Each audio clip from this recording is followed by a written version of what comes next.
Get this party started!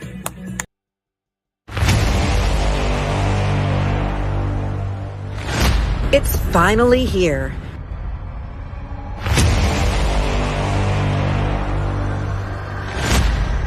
New voices, new faces.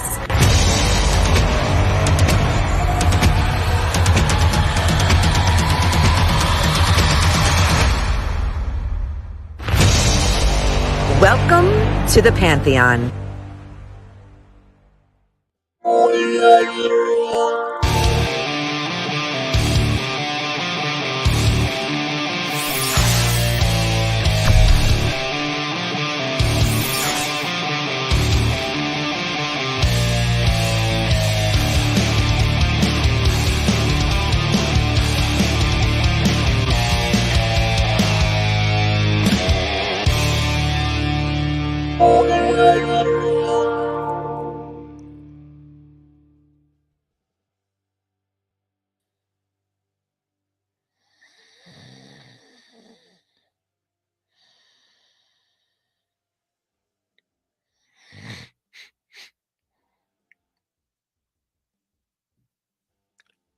Oh, hey. What's up? Welcome once again to the Point Extra Lounge, guys. My name is Enosh, aka Enosh Vet, and it's great to have you with me in the lounge. I am sorry. I apologize. I sat down on my couch. I watched a show with Tiff earlier tonight, and Tiff got up. And it was about, oh my gosh, what was it about? It's about 10 to 12. And I was like, yeah, I got to get up in a minute and go in and do the show because I had scheduled the show for 12:20. And oh my gosh, like I woke up at like 12:36. And so I apologize. I totally fell asleep on my couch. But hey, welcome to the Poindexter Lounge. My name is Enosh, and it is great to have you here. If this is your first time to the lounge, I've been late before, but I'm not usually like one to just do that. So like, I apologize. But it's good to have you here. And as long as you're not too overly critical, like the rest of the internet, hey, then please just know that the Poindexter Lounge is a place for nerds. It's a place where you and me and my crew can get together and talk about all the things that we love. Things like TV shows, movies, games, sci-fi, fantasy, comic books, superheroes, toys, and so much more. And if those things get you excited, then hey, that's cool because it gets us excited too. And so we would love to have you here. So please hit that subscribe button as well as that notification bell and join this growing group of nerds. All right. Good to have you guys here tonight at the lounge. Got a lot to talk about tonight. A lot of interesting stuff going on here at not just here at the lounge, but just really in pop culture in general. We got some interesting things to talk about tonight. We are going to be talking about the merger. The Warner Discovery deal is done. They took over today. And what's that first week going to look like for David Zaslav? We're going to talk about that tonight. We're also going to talk about Superman because it was reported that the Black Superman movie has been pitched. I actually had some people send me some supposed information on that. There's nothing like officially that's come out so far, but I think we've all been asking the question, like, so JJ Abrams is making all this money. Where is JJ? What's going on? We haven't heard literally anything from JJ and his deal that he supposedly did, and he's supposed to be producing this Black Superman movie. So we're going to talk about what is possibly happening with that. There's some reports that the Black Superman movie has been pitched. What did they think of it? What did they think of that deal? What did they think of the script that was turned in? We're going to talk about that tonight, and then also what that looks like going forward. Also, we're going to be talking about Thor: Love and Thunder. We're still waiting for that trailer, but we did get some release and some first looks at what Gorr looks like, played by Christian Bale. And so according to his toy. And so we're going to take a look at that and talk to some people who hopefully talk to people who like Marvel and could tell me a little bit more about that. And then finally, And we talk about a lot of things in between. But then finally, a story that I have not really gotten into, honestly, and you all know this, I have not really been really into the whole Amber Heard, Johnny Depp back and forth. But tomorrow starts another chapter in that saga. And so I figured we'd just touch base on that a little bit and, see what that is all about. And what else is going on in that world. First of all, though, before we get started, I do want to thank all of our patrons. Thank you guys so much for all of your love and support and for being a part of the lounge. Can't tell you enough how much we appreciate you guys. It really means a lot to us that you guys, support us and come alongside of us. Also, thank you to all the members. Look at all the members. Look at them go. Look at them go. Look at them go. It's the race of the members. It's a race to the top. Would love to add your name to this. So please come on, join the membership. Do it today. It's as little as $2. And the Patreon is as little as $1. Thank you to everyone who gives super chats, man. What a night last night. Thank you again to Todd and everyone who gave super chats. And then of course we do have the other options. If you just want to donate to the channel, we have those available. Don't forget also our Teespring, our merch store. You can check out all of the cool merchandising. It's where the real money is made. Thank you guys so much for supporting this and for checking out some of those t-shirts and designs and stuff that you can get right on there on a variety of different things. And so yeah, thanks for checking that out. All right. That being said, because we got started a little bit late, I do want to jump right in. I don't want to waste any time. Let me see what's going on. I'm just going to say hello to the chat, say what's up. Hope y'all are doing well. And we're going to jump into the evening, as it were. All right. First of all, my first guest. You love him. I don't know what we do without him. I don't know what we do without him. He's a great guy, and always a pleasure to have him in the lounge. You saw him just tonight, just a little while ago, with his own show here on the lounge called 10 Forward. Brian, master of none. You've reached the voicemail of Brian, the man with the world's largest brain. It's only one letter off. It's not brain, it's Brian. You've reached Brian. Leave a message. What's up, Brian? Absolutely. Dude, I'm doing really well. So I'm good. Good to see you, man. Also tonight we got Thade. What's up, Thade? What's up? Dude, you're a Marvel fan, right? Yes, sir. Can you tell me a little bit about Gorr tonight? Of course. When we get to that story, I'll do enough talking about it for all of us. Thank you. Because I'm just not as enthralled in the Marvel universe as I am obviously in the DC universe. Glad and then to be of service in that resolve there, Enosh. Well, I appreciate it. Also, ladies and gentlemen, just popped in. Here he is. The one, the only Mr. Justin Proper. Give him proper. What's up, Justin? How you guys doing tonight? We're doing good. We're still trying to figure out what's hold on. So now is that Baby Yoda that's part of it now over on the couch there? What's going on with that? Oh, no, those are still the Bob Rosses.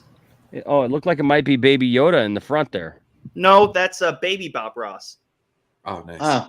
Yeah. Wow. I won it at an amusement park. At that one, and then the big Bob Ross was one of those big plushes. Yeah, but Baby Bob Ross looks like it looks like it from this angle. It looks like Baby Bob Ross has got something in front of him too, though.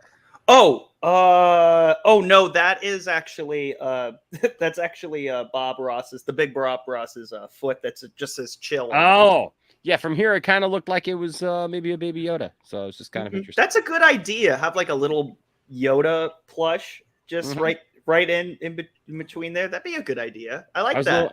Most of mine's got a Yoda plush. Maybe. Yeah, most of the time your Bob Rosses are doing unspeakable things to each other. So no, they're taking a break from that. Okay. They're spent. Is what you're saying. They're spent. Just focused on happy little trees at the moment.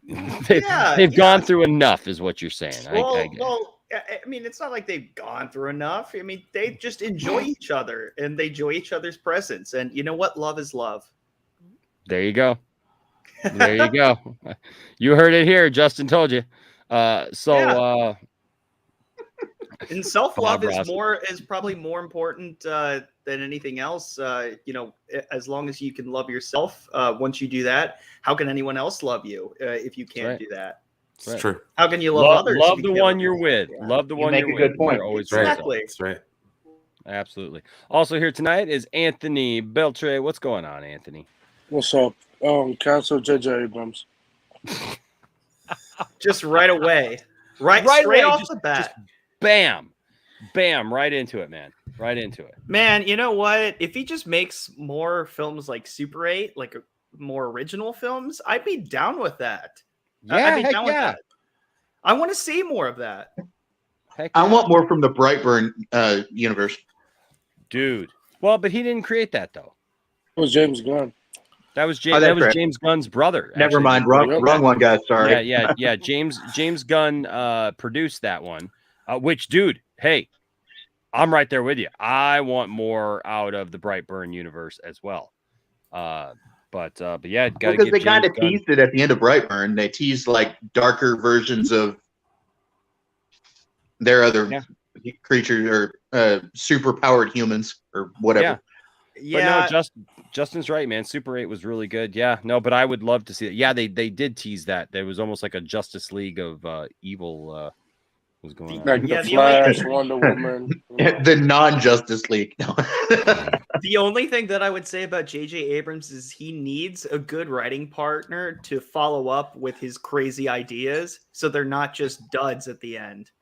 It happens a lot. Yeah. And no more lens flashes, damn it. Look, every now and That's then his it's thing. great, but if you overdo it, it can become a little bit much. Yeah, I mean that's Too just much his lens thing. flare. That's just his thing. That's just his thing. So Yeah, I mean, look, he worked with Matt Reeves and helped produce and bring us Cloverfield. That's fine, but the rest suck. The ones that he wasn't involved in. Wasn't there like 4 of them? No, there's been 3 Cloverfield. There's supposed to be another one. There's been 3. Yeah. There's supposed to be Okay. another There's one. another one coming, supposedly. There's another one coming. Yeah. Oh no. Dude, I'm down. I am so down, man. Like, look, I say what you will, but you know what? I'm just gonna be honest with you. I love the first Cloverfield. I love 10 Cloverfield Lane. I've never seen Paradox. And I really like Paradox. I know that there's people, I know it's a hot take for some people, but I really enjoy Paradox. And so yeah, I mean, it's where we get our Cloverfield drops. And Enosh, From, have you ever had a hot take ever? Nah. Never. I've never had a hot take ever. No, Enoch with hot everyone takes? universally Never. agrees with your opinions, especially on the panel. Yep. Yeah. Yep.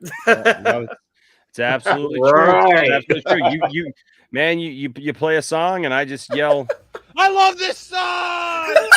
Ah! What a time to be alive. Heck yeah. I like Was the that cocaine a drop. tremor That was in the fun. Yeah, cloud? well, where is it? Where is the cocaine? Wait, is that a tremor in the clouds? What is that clip? That's from Cloverfield Paradox. Cloverfield Paradox. Look at William. Look at William comment. Oh. Drugs. It's on that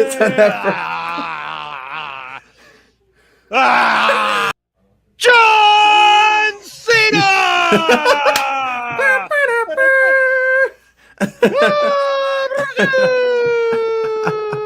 Oh my god. That is great. And then, of course, the classic. Nicotina's mom. Oh yeah. Nicotina's mom. I feel like we need to update it. I feel like we need to update it now to Caden's mom. We do. We do. It's hitting a little home for Caden now. So You can shout anything that matches with that. Just like do about like I don't know, like 20 different takes, see what works. oh, I know. I ended up getting the clip because like that was all spontaneous. That was from Dawson's stream one night, like over a year ago. Like we were laughing so hard, we just kept on talking about it, and I just kept doing clip after clip after clip after clip because we did a night about Cloverfield, and so it just. How's Dawson been? I don't know. I haven't talked to Dawson in a while. I mean, he's kind of took a break from a lot of stuff. I know he's still doing the four nerds thing, but I haven't talked to him. Hey, Caden, you need to probably come in here. You need to probably be in here and defend yourself from your bad takes and your representation you in in our private chat today, talking about that was some horrible takes, little brother. Horrible takes. Just saying. You say, Caden. Listen. I will be the first to say, Caden is a smart guy. Okay, not picking on Caden at all. Caden is usually very much on top of stuff, and I respect Caden's points of view. That being said, you took the Caden was way off today and didn't know the difference between Kal-El and Kal-El. And Kal-El is wait. Just saying. Kal-El and Kal-El. Well, because there's Kal-El, which is Superman, right? Which is Clark Kent, traditional Superman. We were talking about this. That's Kal-El, right? Okay. And then there's Calvin Ellis, which is Kal-El. Which is Kelel. So there's no hyphen, right? And there's a difference. And so he was this was just us, talking today, but Caden wasn't aware that like the movie in question that has been pitched about Black Superman was just about a black Clark Kent. Kal-El, Kal-El, right? It wasn't about Kal-El. There's been all kinds. That's why I did my thumbnail the way that I did, because there's like all these different ones in possible production, in talks, and all this stuff. So we're gonna talk about that tonight. But that being said, we still got a couple more to bring in here. All right. We also have Jimbo. What's up, Jimbo? Pretty good. I just had like a wild Twitch stream. It was a lot of fun and met a lot of fun random people. So it was definitely good question. Tonight. Is that the Book of Wokeness shirt? Oh my god, dude! I was just about to say I love that shirt, dude. Bro, yeah, stand up, bro. Oh, I don't want to stand up. Amazing. Yeah, we got to see the shirt. Look at that. Ooh, I got like knee down. It's kind of awkward. The logo's that logo's riding high. That logo's riding high up by your neck there. That's a high riding logo there. It very much is. It's very close to the collar, so it is very close to the collar. It's unusually close to the collar. Yeah, that's a shirt that you don't want to turn into a V-neck. Yeah, wow, that's unusually close to the collar. That is true. But it's all good. And also here tonight is Krypton's Core. What's going on, Krypton's Core? Hello, everyone. How are you, sir? I'm okay. Uh-oh. I'm sorry. Oh, no. Krypton comes in. That's the first time I've ever heard Krypton be like, hello, everyone. Oh no! It's like Barney on The Simpsons when he didn't drink it, like he came in like, I am a classically trained actor. Yeah, I haven't drunk like a week already. I've been trying not to drink, dude. Oh, congratulations, bro. Yeah, I kind of. Hey, that's okay. I know. We're not on crack. Jesus. Hey man, up, I know.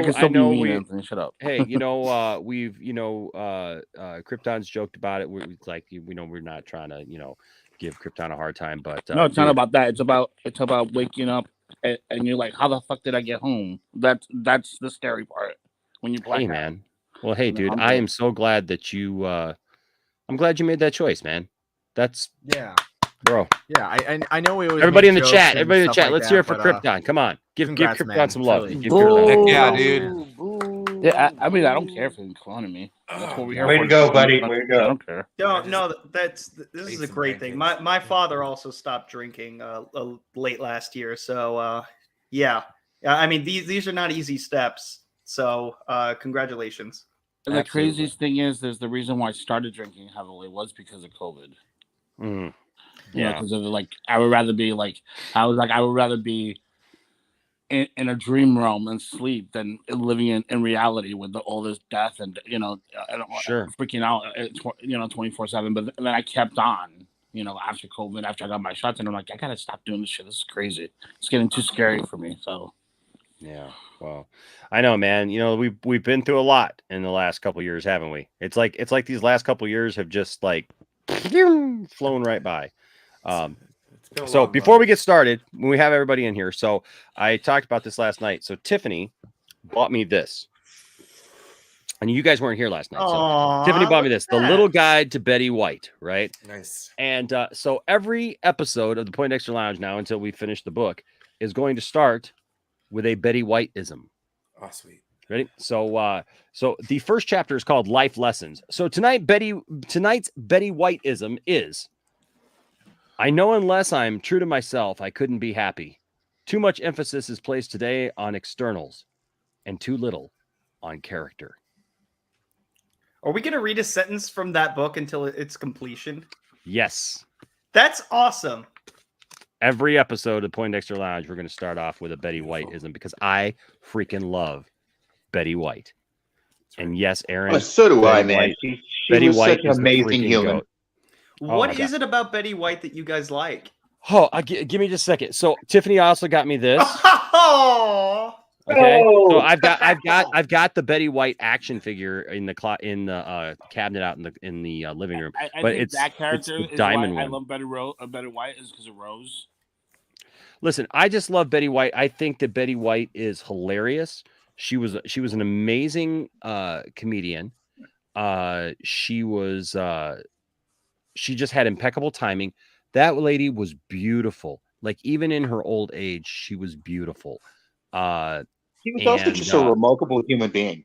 Yes. Remarkable. Yes. She just was. And she always tried to take care of people around her. She cared about animals. That was her other passion. She talked about that a lot, that her passion was acting and stuff like that. But her second passion, she said, I believe once in a speech, that, a lot of people, they struggle to find one passion. She goes, I'm lucky to have had two. And so I also remember when they did her inside the actor's studio, when the guy would ask, what do you hope to see when you get to heaven?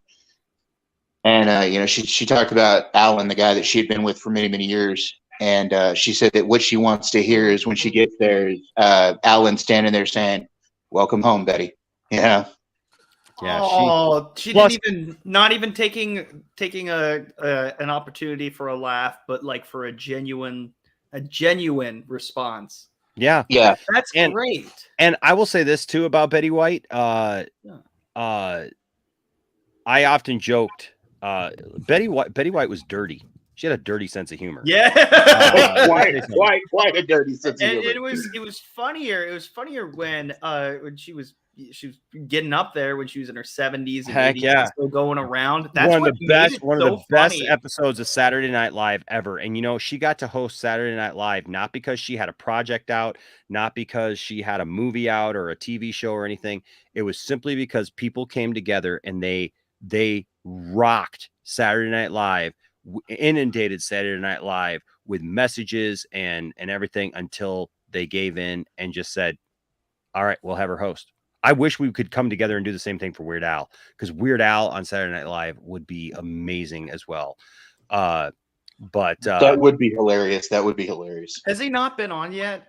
Nope. No. He's never been on Saturday Night Live. Guest? Nope. That's Weird ridiculous. Al for Saturday Night Live, folks. But that episode of Saturday Night Live, yeah, it's a tragedy. It really is. It's like he should be on there. Because he's hilarious. And can you imagine, one of the top parody artists ever, and he's never been on Saturday Night Live?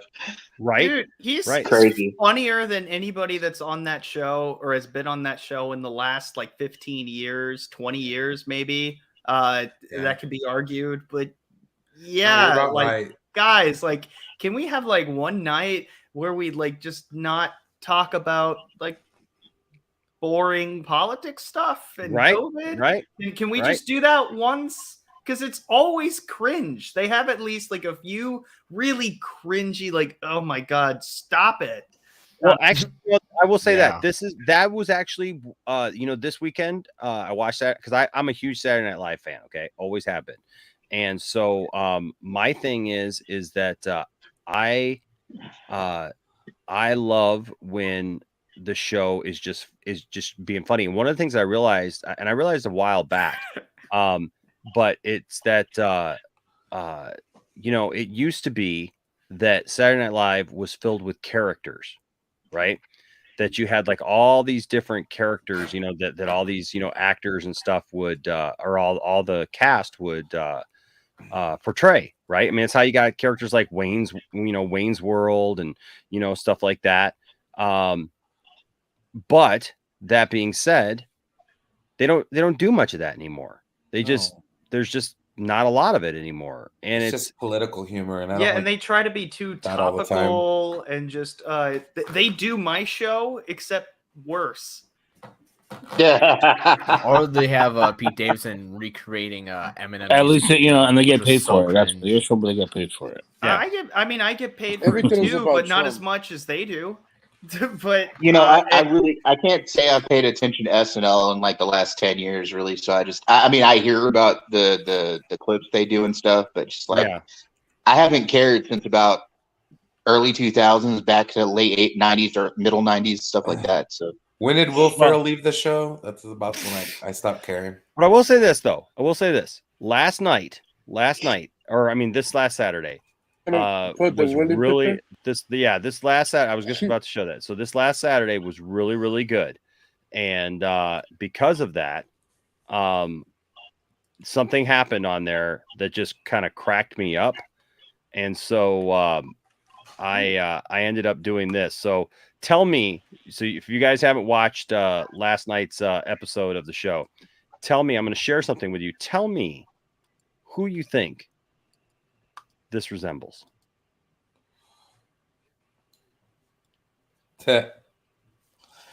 William. What? Oh, that's supposed to be Will Smith. We were talking about that's our good buddy William right there. Yeah. Look at you. Wow. This guy. And so much so, yes, so much. It's so sad that Keenan sometimes is so. Oh my goodness! I like that. I like that. Keenan Thompson, when given the right material, can just really, hit it out of the park. Yeah, he's gone a long way since Mighty Ducks 2. Mighty Ducks 2 and that show, All That. Oh yeah. But what's funny is that he gets to brag to all the other cast members that he got to work with Chris Farley. Yeah. Let me ask you a question though. How long do you think Keenan Thompson has been on Saturday Night Live? Oh, he's since 2003. Yep. It's been a long time. Since 2003. So I did this too. Oh gosh. Man, that's messed up. What?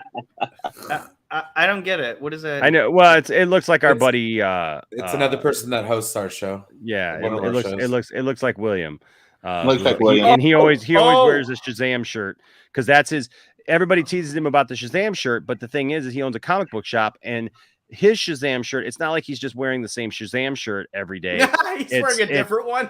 No, he's wearing, he does. He has different ones because he's got the Sci-Fi Center out in Las Vegas.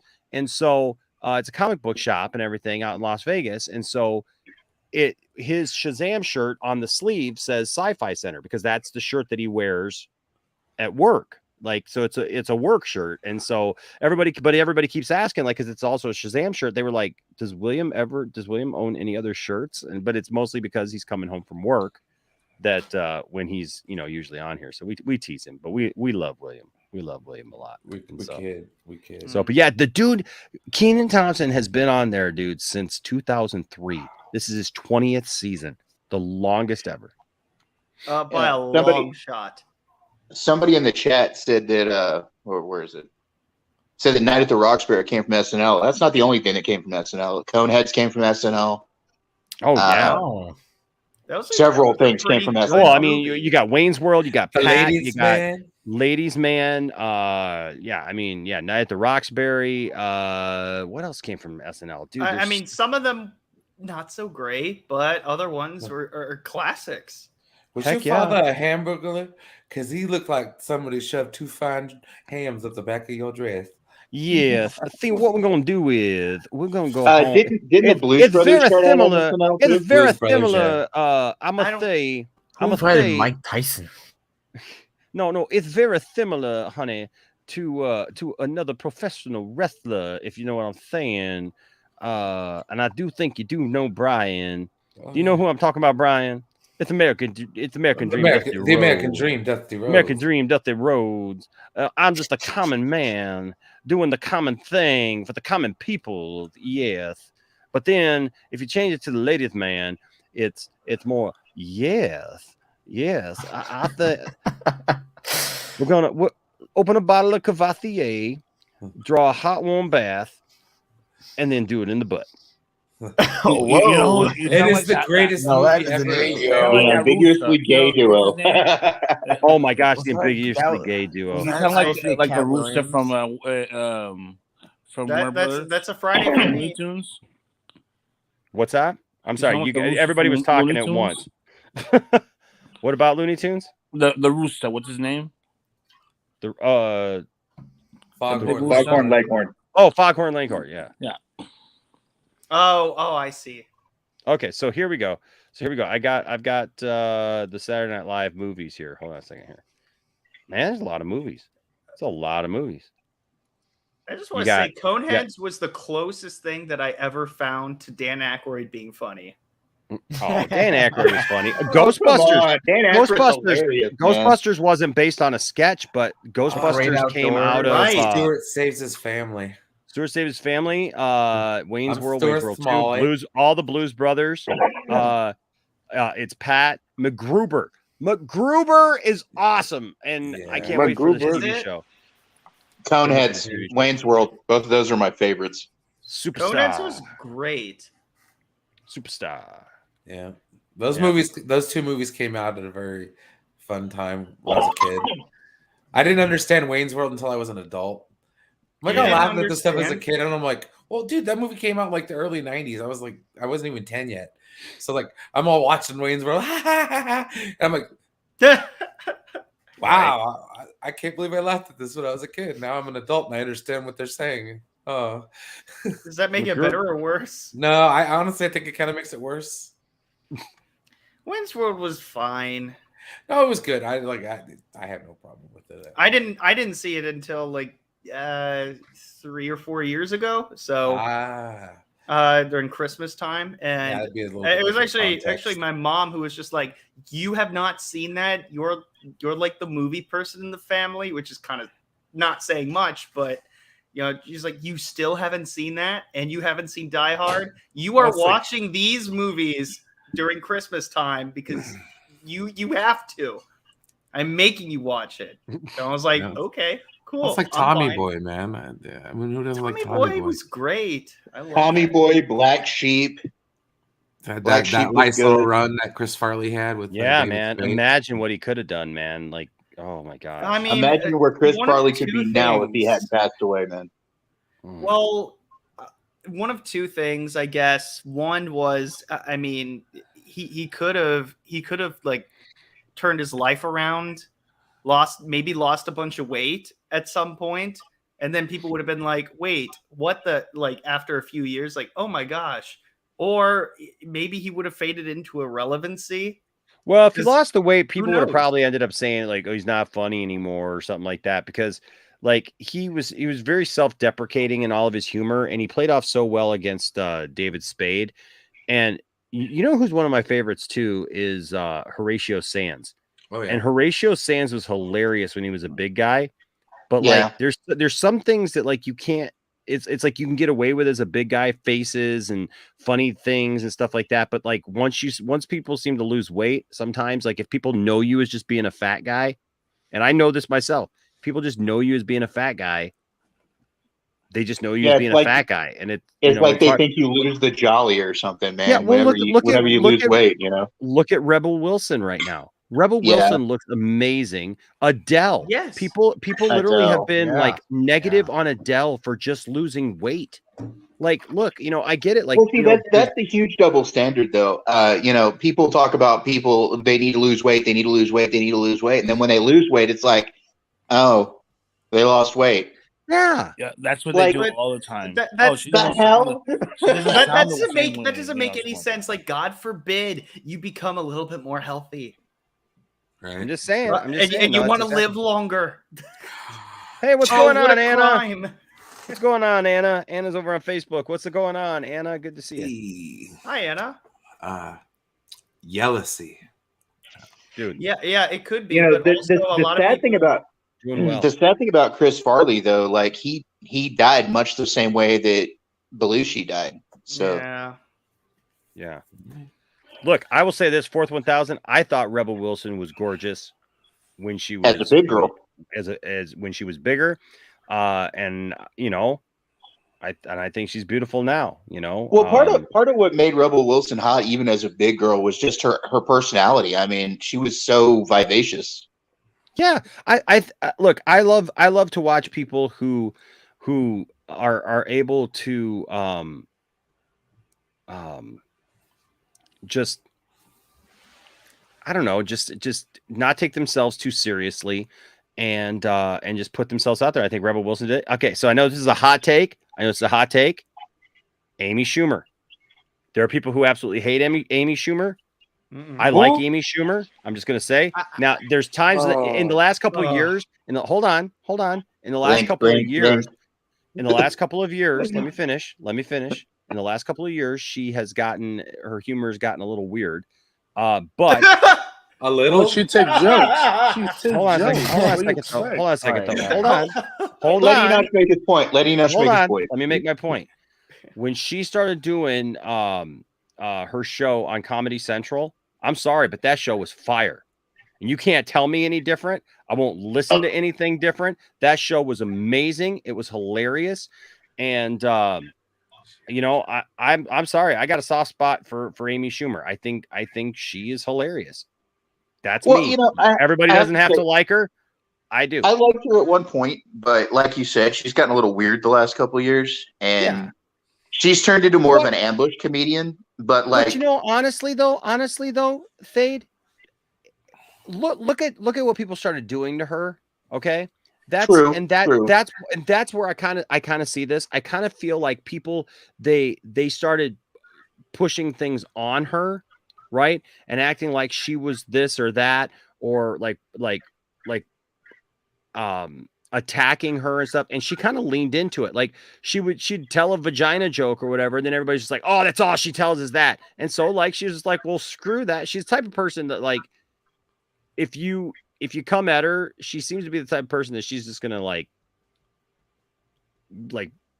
go, you know, like put it right up in your face then, you know what I mean? Like, just, you know, like, screw that then, you know. I don't know, it's just how I take it, you know. My issue is just she's just she takes jokes in the spotlight all the time, and I'm like, I don't want to see you all the time. You know, there are more female comedians who make those kind of jokes than you, and they're funnier, who have Netflix specials. So I mean, I don't know. It's just a difference. I happen to like Eliza Schlesinger. Wow, crickets. Okay. I haven't. I honestly. Who was that again? Eliza Schlesinger. Yeah. She's hilarious. I don't watch stand-up comedy anymore. Yeah, I don't know. I think I know who she is. I might know her if I saw her. I blonde, does animal noises. Yeah. I quit a decade ago. You know, a comedian that it's sad that he went down the route that he did, and then, you know, I mean, like, he did steal jokes, and I get it and everything. Carlos Mencia. Ew. Mencia. Yeah. Nope. No. I'm sorry, but when Mencia was at the height of his thing, before the controversy of 2005, baby. Woo! Dude, I'm telling you right now, before the good old days of 2005. Before the controversy of him, you know, stealing jokes or whatever, Look, Mind of Mencia used to be good. Mind of Mencia was funny, man. Mm-hmm. Now you can pick it up for $1, like at like my local like resale shop, like it's called Media Reload. Yeah, I mean, it's like, but like some part of me like wants to like pick those up because like some of those things were genuinely funny. I used to really laugh. Another hilarious female comic that I just remembered is Taylor Tomlinson. She's funny. Yes, I was gonna say that. Yes, she's awesome. I love her so much. We know, just another geek. I agree. The South Park episode. Yep. Oh my god, with the gay fish. Well, yeah, the gay fish. Remember that episode?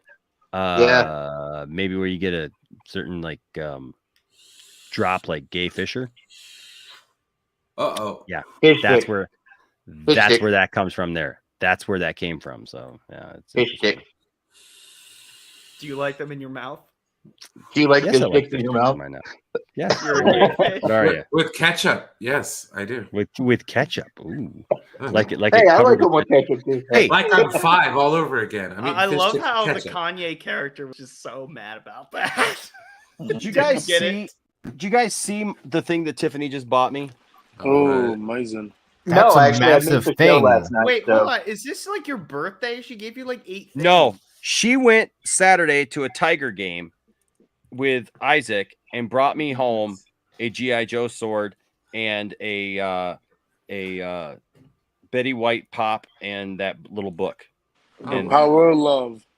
I'm telling you what, man, she is an awesome girl. I'll tell you what, I love my wife so much. She is fantastic. Wonderful wife you have there, you know. Yeah, it sounds like you hit the fucking jackpot. And not only that, but this thing was normally this been a GameStop, right? And so like I have not bought it because of the price of it. I was like, you know what? I'd love to get this because I'm going to get there's a hoodie sweatshirt that looks like that. It's that outfit, right? And I've got the helmet. So there's a company that makes these hoodie sweatshirts that look they're identical to the costumes of G.I. Joe characters. I'm also going to get the Cobra Commander one because I've got the Cobra Commander helmet, so I could actually cosplay as that. It's an easy cosplay for me. So, right. but I put off getting this because, but only if you do the voice. Only if you do the voice, Enosh. Of Cobra Commander. Yeah. Did you ever see? Well, you may not have seen. I'll have to pull it up. I did a thing of like because once the channel got taken down for a copyright strike, and when we came back. I posted a video of our triumphant return that Cobra Commander had taken us all captive. It was holding us for $1 billion, but then halfway through he realizes that he may have overestimated the value of the Poindexter Lounge. Like Dr. Evil and every Austin Powers movie. I'll play that in a second. That was fun. $1 million. But this thing was, mind you, $109. That's at GameStop. There's no freaking way. Look, I love this thing. How fast did she run out the door with it? I thought it was super cool. But there was no way that I was going to spend that amount of money on this thing. So that's why I put it off. But also, this is what I keep trying to tell people. Like, I have the things that I have because I know how to play the game. I've been playing this game for a long time. I know the game and how to play it when it comes to collecting, when to buy something, when to not buy something, when to wait, all those things. And so I waited on this.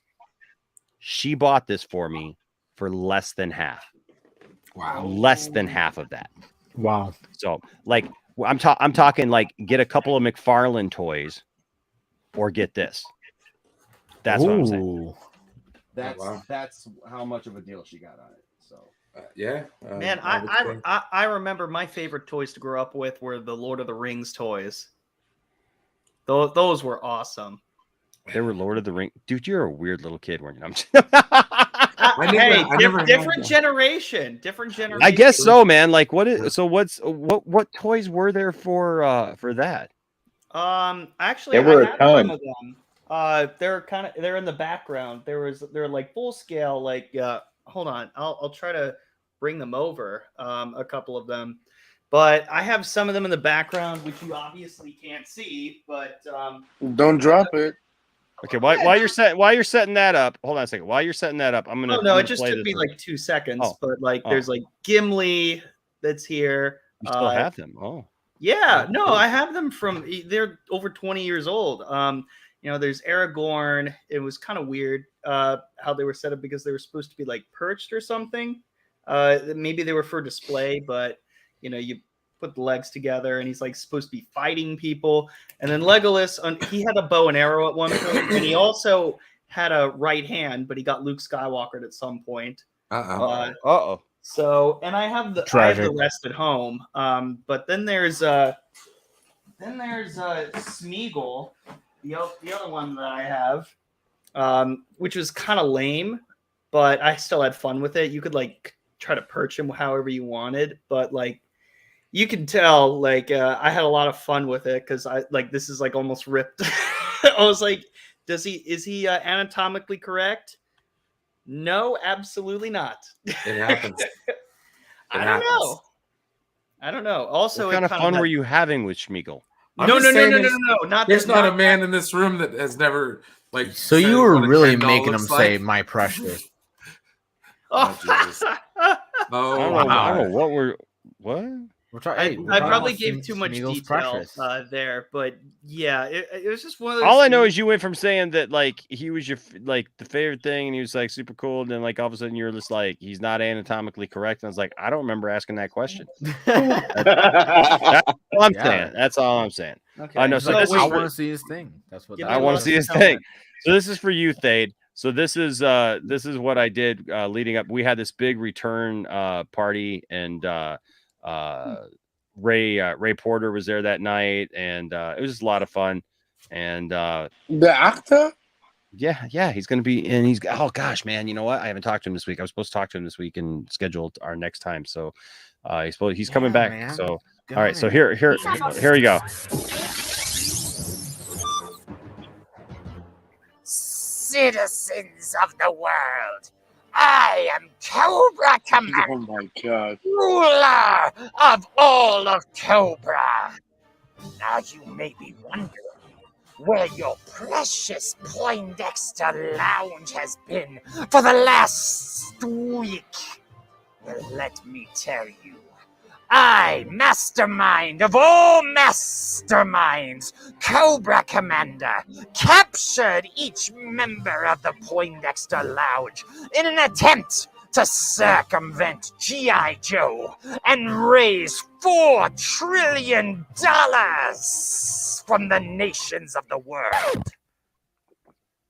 But I may have overestimated the popularity of the Poindexter Lounge. 4 trillion? So therefore, I'm going to release them tomorrow, Saturday, the 23rd, and I guess they're going to have a party with all of their friends and maybe even some celebrity guests.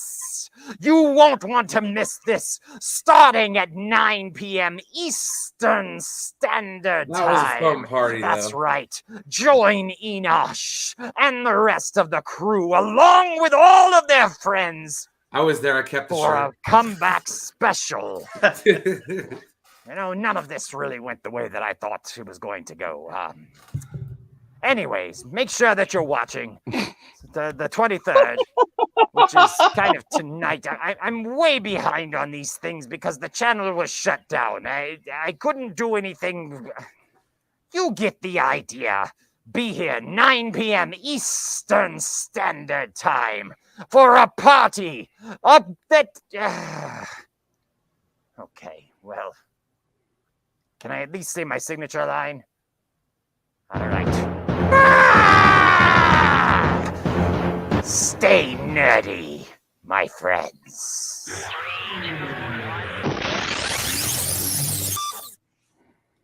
Yeah. That was some nice character acting, dude. Did you like that? Did you like that? Yeah, that was good. Good, Enosh. That was pretty solid. So how long ago was that? What was that? A year ago? year? Because it was it Yeah. was a little over a year ago. You had like a nice green screen with some like cool looking animated sort of filter on it. I enjoyed that. Thank you. I'm glad that you did. Yeah, It was fun. So let me ask you a question before we move on. What Saturday Night Live sketch would you want to see made into a movie? Nowadays or ever? Yeah, ever. What's a sketch? What is something that like a character or a sketch that wasn't made into a movie that you would like to see made into a movie? Weekend news. The weekend update? Really? The weekend update. Oh, like it's an actual. Like one is really really wealthy and the other one is like a bum. Like they have the same job, but the way they like one gets paid, the disparity they get paid will be free. I'm sorry, it'll be really funny. What? I'd like to see all of the weekend update people. You know how they talk about like a parody like television news show sort of thing, or you could even like update it for like modern times to have them do it like a podcast or something. That'd be funny. Sort of like Anchorman. Yeah, you got that's kind of you kind of get Anchorman right there. I don't know. I mean, well, there's a way to do it. Like you could joke like, oh, like they fired me after a year with Chevy Chase, or something like that. Or I mean, you could do a number of things with that. But whatever they want to do would be cool. The two guys who've done it for the last I don't know how long it's been, but they've been on there for a while, and they keep getting called the new guys. So that'd be funny to play up on. Yeah, Mr. Robinson's Neighborhood. That's a classic. A whole movie of that? I'm not sure, but Fire Marshal Bill was that wasn't in Living Color. That was Living Color. Yeah. Yeah, wrong show. In Living Color. Yeah. Similar, I'd like to see different. that too. I'd love to see that too, and have Living Color the band be in it somehow. Ooh, Living Color the band. There were some good ones. Remember Unfrozen Caveman Lawyer?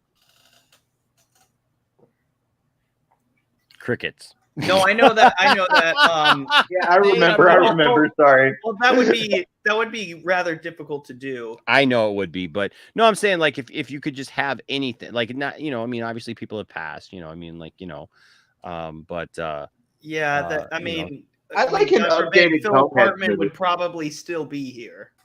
Ambiguously Gay Duo would be a funny one. I'd like an updated Coneheads movie, like see where the family is nowadays. That'd be cool. That would be cool. Be very like cool. Did they go back to their planet or something? No, they stuck around at the end of the movie. Where did they? Yeah, I thought they stuck around at the end of the movie. I don't remember where they ended up, but okay. Dude, Cult of Personality, great tune. Great tune. I saw them live, and they did not do at this festival, and they did not do autographs or anything. But they saw my friend hold up his prosthetic leg, and that took a picture with them, and they signed his leg. I got autographs for so many bands. Those guys. Love you. Have a good night. Yeah, they're great guys. Yeah, dude. Living Color is an amazing band, and I'll tell you what, Cult of Personality, it's low key like that's one of those songs that sounds a lot easier to play than it actually is. It sounds a lot easier to play than it actually is. It sounds a lot easier to play than it actually is. I can start playing it, but then once you get to no, after a certain point, it's like, how do you do it? How did you like? It's complicated to play, a lot more complicated. But then, like, I can't even imagine how you would practice come up with it. Practice. That's what makes it so great. It's just like being able to play guitar. I'm sorry, I'm nerding out on that. I don't even want to hear that crap, bro. Dude, years, man. No sausages. I can't. No. And practice.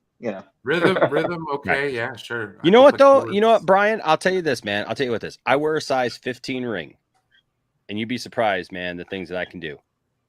I'm just telling you. Whoa, what do you mean by that? You know what? You dirty devils, you guys. That's a drop. Yeah. You guys have such nasty brains. Good Lord. Right? That's not what I meant. He's so nasty. Come on. Y'all so That's nasty. not what I meant. I'm just telling you. I could play Nirvana and Green Day. Okay. I'm just telling you. Yeah. You're not making it better. No. No, still not. Not at all. Excuse me, sir. Can you please stop making sexual innuendos? This is nice. Oh my! Please stop. That's some quick. Wow. That's some fat fingers. Quit it. Stop. This man got quick. That's some I had a guy. moisturization. I had an older guy come up to me after a show a few years ago, and he was like, he's like, I always wanted to play guitar, but everybody always told me that my fingers were too thick, that like I didn't have skinny fingers and stuff, and so I shouldn't even try. And I told him, I said, you know what? Don't let anybody talk you out of doing something you want to do. It's very possible. You can still do it. So yeah, I mean, like Eddie Van Halen didn't have the longest or skinniest fingers. No. Yeah, I mean, it's you work with what you have and you do the best that you can and you make your own sound. That's all you can do. That's all you can do. Speaking of which, I got that guy too. Yes, he's finally out. Heck yeah. It's a Funko Pop. Yeah, I've had this now for like a month and a half now or something like that. I love it. Look at his jeans. He's got like patches on his jeans, like his jeans are all patched and stuff like that. And I love that it's got the Kramer guitar and I love that so much. I'm gonna buy it right now. Yeah, it's pretty awesome. Eddie was like my guitar hero, man. Because not only was he God dang it, that was a song I was thinking of. Unchained. Not only was he a great guitarist, but I mean he was a good songwriter. Really good songwriter, Brian. Really good songwriter. He was great with coming up with all these different riffs. I don't know how much of the lyrics he came up with, but yeah, I mean this guy was just amazing. I don't have. Well, there's a lot of people, Justin. A lot of the like the guitar greats or whatever that really, really great guitar players, but they have a really hard time coming up with songs that the common people, that like the average person would just like in pop music, right? And so I think what Eddie did was he really bridged that gap really well between being a guitar virtuoso at the same time writing songs that the average person wanted to hear. Yeah, and it also helps to be talented in multiple different instruments. Like his piano skills really came into play. Dude, after church on Sunday, because this is the type of church our church is, like I turned on Jump and like we just like played it through the church sound system. We were all just like, the kids were like jumping around and stuff like that, man. And just listening to the keyboard parts in Jump, man, it's just, True. I mean, it was something completely different, something completely new and different for the time. And people really, I mean, dude, like it's one of those riffs. When you hear Jump start, right, and it's just dun dun dun dun dun dun dun, it's just energy. It's like instant. You're just like, yeah, it's just like instant energy. And so, so it is. It is what it is. So, all right. So let's jump into a couple stories. Let's go ahead and jump into the Black Superman story. So look, we talked about this years ago. It feels like years ago. About a year ago. Yeah, Anna, that whole album, 1984 just absolutely rocks. Here's it's something more than just side one. Here's something. Led Zeppelin 4. Yes, here's something I realized that I thought that I might have failed my son. He was listening to Hot for Teacher because we were playing it. So Hot for Teacher, Jump, Panama, and all this stuff on Sunday. And he's like, I've never listened to this before. And I was like, and he's a drummer, right? And I was like, dude. Wait, so he heard Hot for Teacher for the first time? Like yeah, at the he church? he had heard the chorus, so he was familiar with what the chorus was because he had heard me listening to it, but he had never paid attention to it before. He didn't And hear you didn't start the track with him like in the car? no, I did, but with the drums. that was where when. it's like, But it's been so long since he's heard that in the car with me, since he was young, right? That that I played it for him. I was like, hey, check this out, because now he's such a great drummer. And I was playing it for him, and I was just like, dude, listen to this. And like his eyes just got super big as soon as he heard that drum intro, man. He's just like, I've got to learn this. I've got to learn this. And so yeah, so I can't wait to see what he does with it. It's iconic. And then because he's like, Dad, send me some Van Halen. Send me some Van Halen. I'm like, dude, just look it up. Dude, just look it up. You pretty much can't go wrong with it, dude. There's I'm like, he's like, well, send me some good stuff. I'm like, dude, Wait, send me some good stuff. Like, dude, because he's used to bands that like have some good stuff and a lot of bad stuff, whatever. So he was like, he didn't want to have to pick through it all. I'm like, dude, just go. I told him, like, go listen to 1984. No, go listen to 1984. Go listen to Diver Down, right? Go listen to Van Halen 1, Van Halen 2, right? I mean, like, I'm just like, Women and Children First. Women and Children First, right? Or like, hey, here's an idea. Dude, go Cradle Will Rock. Like, I mean, I think everything about that Hagar stuff. Rock, go. No, there's nothing wrong with Van Hagar at all. No, there's nothing wrong with Van Hagar. I don't remember any impressive drumming per se, but the songs were. I'm trying to think, dude. There was just more low key. No, it was good. Hagar, it was like a signature sound. You know what I mean, for the drums for Van Halen in that area, because kind of just that's how it felt to me, anyways. Like, Alex Van Halen was very underrated. Yeah, it was like that's Van Halen drums. You could tell it from just knowing. Like, dude, the drums in Pound Cake, they hammer, dude. It's like that whole album, man. It's like, dude.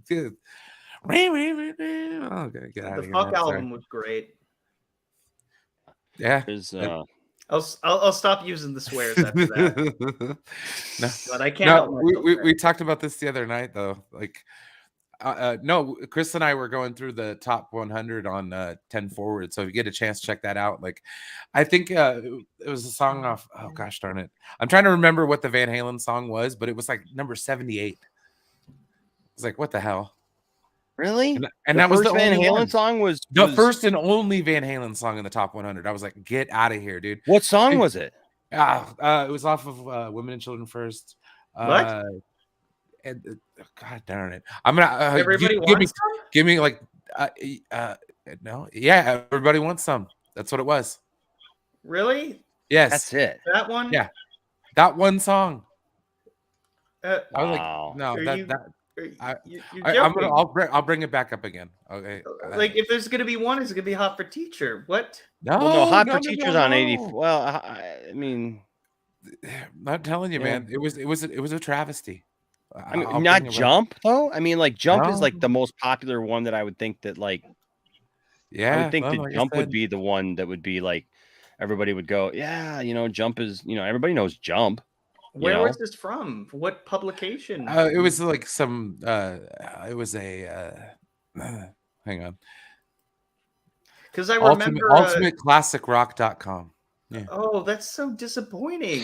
Yeah. It was almost as bad as when I saw the Rolling Stone top 100 guitar players. They have Kurt Cobain at number 9, Randy Rhoads. Randy Rhoads was like in the 90s. I'm like, that doesn't make any sense. In what universe is Kurt Cobain not as good of a guitar player? Is a better guitar player significantly than Randy Rhoads? Listen. Here's the thing, though. I remember the day Kurt Cobain died, and Kurt Loder from MTV News popped on there and was like legendary. They led with legendary guitarist, and I was like, no. Okay. He's not legendary anything. No, he is. Listen. Nirvana had sonically had an amazing sound that was completely different than anything back then. I didn't appreciate it at the time. I appreciate it now. But Nirvana broke down those barriers with that sound. I mean, sonically, and look, we got the Foo Fighters out of it, right? I mean, like Foo Fighters is amazing.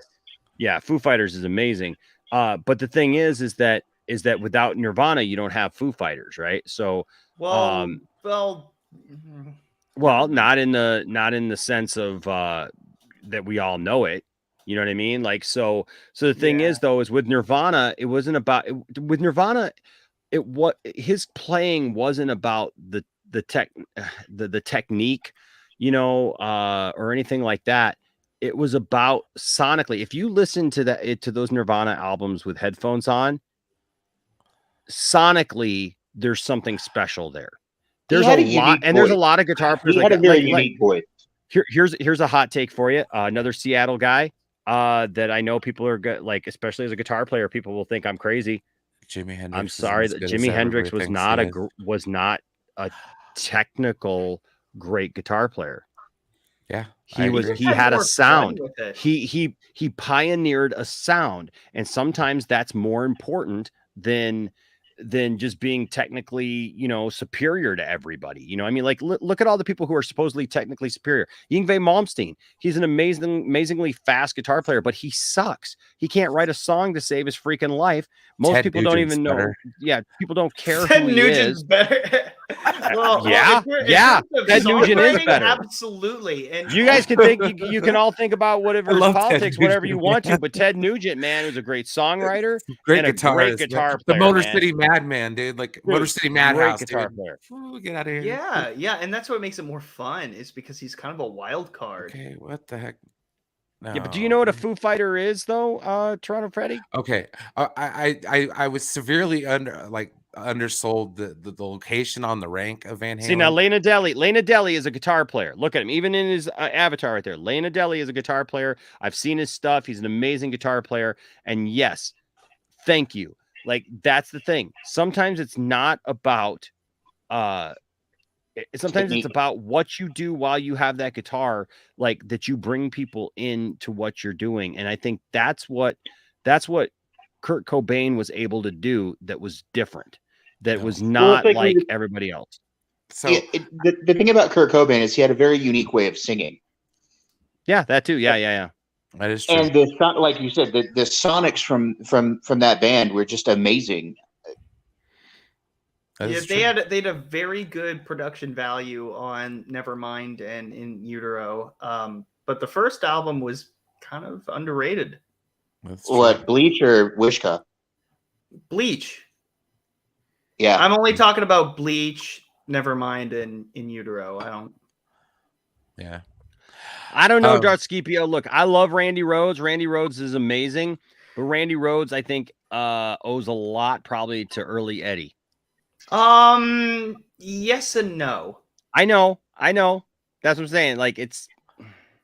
I know, you know, but I mean, he was classically trained. He was, and he had a similar style, but it was kind of different. They kind of grew up in the same time, and my goodness, like, of course they were influenced by each other. They even. Man, I wish if I were around in the late 70s and, you know, there was one gig where Quiet Riot and Van Halen were playing at like a high school auditorium or something. How amazing would that have been? You just right? Awesome. Can you imagine being able to go back in time and listen to a young Van Halen at their high school? Yeah, and then a young Randy Rhoads. Yeah, that would. Hold on, wait, Fade. You knew Stevie Ray Vaughan? Yeah, I got to meet him through my uncle was a roadie for his band. Really? Go on. Yeah. I'm listening. Yeah. He was an amazing guy. I was in my early teens when I met him, but he was an amazing guy. Dude. They kind of undersold him on this King. one, though. Look at BB King. I remember a guitar player that I knew growing up with, like, we were teenagers together. We were in a band together. This guy tried to tell me that BB King sucked. Because this guy was into the whole 80s neoclassical stuff. He was Yngwie Malmsteen was his hero, right? And so like BB King, I like we got in this discussion one night and he's like, well, BB King sucks. He's like, he doesn't do anything. He plays just blues pentatonic scales and he just hammers on one note. And I said, listen, That dude puts more emotion, more feel, and more just of his blood, sweat, and tears and self into one note that he holds on than Yngwie Malmsteen puts into 1,000. Yeah, because it's just his kind of version like of Little Wing. yeah. Just Yeah. don't say anymore. Just Right, Jimbo? Leave it at that. 100%. Oh yeah. Yeah. Agreed. You're not into the guitar discussion, are you? Have you listened to Robin Trower? Anybody listen to Robin Trower? I'm in a college class, history of rock and roll, but I'm not even there yet. I'm on the really? 70s. Yeah, we're just learning about kind of the British invasion. That's what we got up to last class. So we're talking about the Rolling Stones, the Beatles, the Who, and a bunch of other bands. And who? Even we just the what? Yeah, that joke, yeah. No, I took a history of rock and roll class too. It's the only class that I ever took in college that I got over 100% in. There was extra credit, and I got it. Yeah, dude, I like Jeff Healey. Oh, I like Jeff Healey most was stuff, awesome, man. dude. I'll be honest with you. Man. I'll get out of here. I like most stuff because I'm not a guitar snob. I'm not a music snob. I was very close to being, because I hung out with a lot of people when I was younger who very much were, and everything was only 80s rock or 80s metal. Like I said, I had a couple of buddies who were really into Yngwie Malmsteen, and like they tried to shape who I was as a guitar player, and finally I was just like, screw that. No, I like what I like, because I was more about sound than I was about technicality back then, and I still am. Even after I became a guitar player, to be able to play the stuff that I love, to be able to play any of all these things, because I can sit down and I can play Randy Rhoads, I can play now Eddie Van Halen, I can play all these things. Like I said, I got to tour playing the stuff that I loved growing up with John Schlitt, the lead singer of Petra. I got to do that. So, but even after I did that, I learned that it wasn't necessarily about like how many notes you could play. It was how you played the notes that you did. It's not necessarily about throwing in every crazy chord, or every, stylistic, technical thing that you could throw in. It's about throwing it in at the right time and making nice choice decisions, right? It's literally like presenting the best piece of meat, but like having just like the medallion of it, but it's the most delicious piece of meat, as opposed to just throwing in like a ton of, just random stuff. He was in the Roadhouse. Integrity keeps mentioning him in the chat, but Dimebag Darrell was an amazing guitarist too. Yes, he was. Yes, he was. Yes, he was. Oh man! What thoughts on Thin Lizzy, guys? Thin Lizzy? No, Thin great band. Yeah, it was great too. I love Thin Lizzy. Okay, David Gilmour, Pink Floyd. Okay, Enosh. When you were talking about like it's not how fast you play, it's like how you play it in the sound.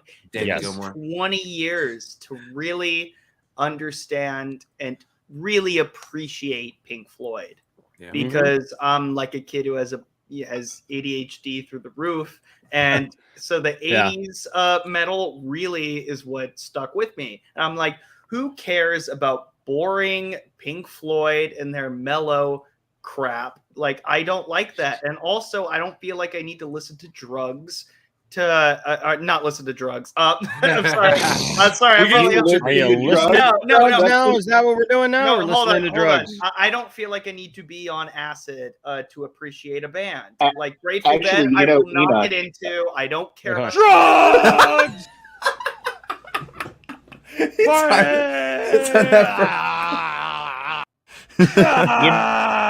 I'm in a coke field rage.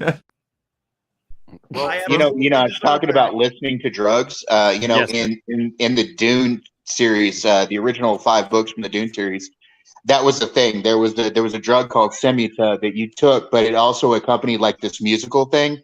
So it was the music and the drugs that screwed you up. It was weird. Nice. Sounds like fun, dude. No, honestly, coming from someone who has, enjoyed Pink Floyd that way, dude, It doesn't hurt. I know. My little brother texted me a few weeks ago saying like, "Oh my god, I listened to Dark Side of the Moon and it's amazing." And I'm like, "Are you high?" He said, "Yes." Maybe. Yeah. So like, it's just one of those things where like I like it and I appreciate it. Yeah. But man, if I were stoned listening to it, I would probably mellow out and understand it a lot more, maybe on a different level. But either way, it's just one of those. Like I like The Wall, but like that Animals album, that crap. Pigs is the only one I like. Okay. Pigs I hate all of that. Most of those albums are junk to me. But you know what? I like faster stuff. That's what appeals to me. But over time, I learned to appreciate it and understand that there's more to guitar playing than just being super fast and being super creative. But it's just it's what you can do with it. It's like it's not what you say, but how you say it. The speed will come if you practice, but the thing is that you got to be able to do stuff like, that makes sense to people's brains. Lena Deli, Guthrie Govan. Let's see. Sounds familiar. Yeah. Never listen to drugs. I don't know, man. To hell. You have my permission to do that. There you go. Hey, Todd Fair with a $20 super chat. Thank you, buddy. Appreciate you, man. Says Enish, do you think Avengers Infinity War was better than Endgame? I mean, they are the two greatest comic book movies ever. Yeah, Todd. Stop it. But which one is better? I love Todd. Listen, man. Listen. There are very few people that I will listen to talk about Marvel that way. But Todd's one of them. Todd's a good guy. Infinity War is awesome. Better. Infinity War. I'll be honest with you. I think I like. I gotta rewatch those two movies to be honest with you. I do know Infinity War I like better than Endgame because Endgame gets so. I'm on record. Like you guys, anybody who's watched an episode of the Poindexter Lounge, I swear to God, you know what I mean. Like how many nights have we like done this, man? Like just in the last couple of years, bro. How many days are in a year? Right? Like there's like now hundreds of episodes of Poindexter Lounge, man. Hundreds of hours. But I was saying this like, so a friend of mine, this is the funny thing about this, right? Is a friend of mine, people like both. Friend of mine that I was talking to this weekend tried to tell me that the AP put out video of the, and look, Todd, if you're watching, it's another Todd, but Todd, if you're watching, this is not offensive to you, man. I love you, bro. I'm not making fun of you. I'm not getting into that argument. Him and I got into an argument though, a loving argument, hopefully on his part. I know it wasn't mine. But we were talking about Ezra Miller, right? Ezra Miller came up at the end of our game night and him and I were going round and round and he had a different point of view and that was fine. But he was trying to tell me that Ezra Miller, that the AP, and it had been reported on Fox News or whatever and shown video of the security footage from the bar. Right. And Brian, I was like, dude, no, that didn't come out. And he's just like, well, you don't know that. And I'm like, okay, dude, like, I'm not like a normal, just like casual person who doesn't know like what came out. I'm like literally, and he's like, no, man. He's like, look, man. He's like, I watched it, and I'm like, well, this whole thing is kind of like, telephones. Like I've been over on Justin's channel doing this. I said, honestly, dude, I've done like 4 or 5 episodes like of my show on this. I've spent probably 20 hours just reporting it alone, let alone the research and watching. I said we had the police report and all this stuff, and I was just thinking about like, man, think about Brian, like all the nights we've spent talking about stuff and like the amount of discussion we've had on stuff. So it's like, yeah, it kind of cracks me up. Like normies don't always understand that, I think. Well, yeah, there's only so much that you can if you're not as invested or I know. But I think Infinity War does have the edge. Good night, Anna. Have a good night, Anna. Night, Anna. Infinity War does have the edge because it's the first time that I recall that, oh my God, the bad guy wins. Yes, because this is the problem that I've always had with superhero movies. I'm not invested. I'm not scared for the superhero or whoever it is because they're always going to win. Save the day. Does the girl, blah, blah. You're absolutely right. Blah, and it's not I have to say, like, to me to see that story again. I don't want to see that again. I don't want to see another origin story again. I don't care. It's just going to be the same generic thing. And if I want to see the same generic thing, I'm going to see one like a genre that I like, you know. But that's just me. That's just me. But it's great and satisfying to see, like, yes, the bad guy actually won. There were consequences, even though much of it was reversed in Endgame, which I was not happy with. But you know what? They all have happy endings. This one did not. And I was thankful for that. Groot going away while Rocket was reaching out for him, that got my heart, man. Well, and then, of course, they had to kill me with the way Spider-Man went out in that movie. Jesus. The beautiful memes, guys. Infinity War gave us better memes. Okay? 100%. Sorry, that just on the edge I have right no there. problem with Endgame. Kevin Feige can play the guitar. Good memes. I think. Can he? I don't know. Todd says Kevin Feige can play the guitar. Then put I think. LOL. Well, he might have one on display, but Joan Jett, dude, right? Girl bands. I'm sorry, girl bands. There's a special place in my heart for girl bands. Dude. Always will be. Heart. The Runaways, dude. Oh, Heart. Oh, Heart. Oh, yeah. I love Heart. Yeah, it gives you a heart on. We were talking about it, like me and Chris earlier. Like, do you guys prefer like do you guys prefer like the Renaissance era Heart, or like more like the 80s? Like, what about love? I love it all, dude. I love it all. I'll be honest. It's a great group, man. Just Heart. All of Heart it is just great. My first. So I'll be honest. So I remember hearing Barracuda when I was a kid, right? But my first thing that I remember, like knowing who Heart was all I wanna do is make love to you. Say you will. You want me to. Yes, I'm singing All I Want to Do Is Make Love to You in a panel full of guys. So that's right. Hey, there's nothing wrong with that. And I'm feeling it, Enosh. I'm feeling it. Are you feeling it? Are you feeling it? Yes. I come back to you and I hear, whoa. Yes. What do you mean by that? And I've been saying this. I've been saying this for years and years and years. And if you don't know, you just don't know. Prince. Amazing. Prince. Amazing guitar player. Amazing musician. Amazing musician. Can't take that away from him, dude. The dude played everything and played guitar flawlessly. I mean, flawlessly, dude. Like at super speeds, but yet also, dude, would just hammer on that note, man. Like, he was a musician. He was a consummate musician. He did it all. All of it was good. All of Prince. And he showed up Morris Day in the time, dude. So there you go. I really wish that him and Michael Jackson just made a band and just made like the most. I don't know if they would have made great music because it would have been maybe clashing a little bit. But man, those two people, my God, like just no words. No words. I'm just telling you. Hey, okay. So this is what I've been waiting for. Elsa is here. So I wanted to show.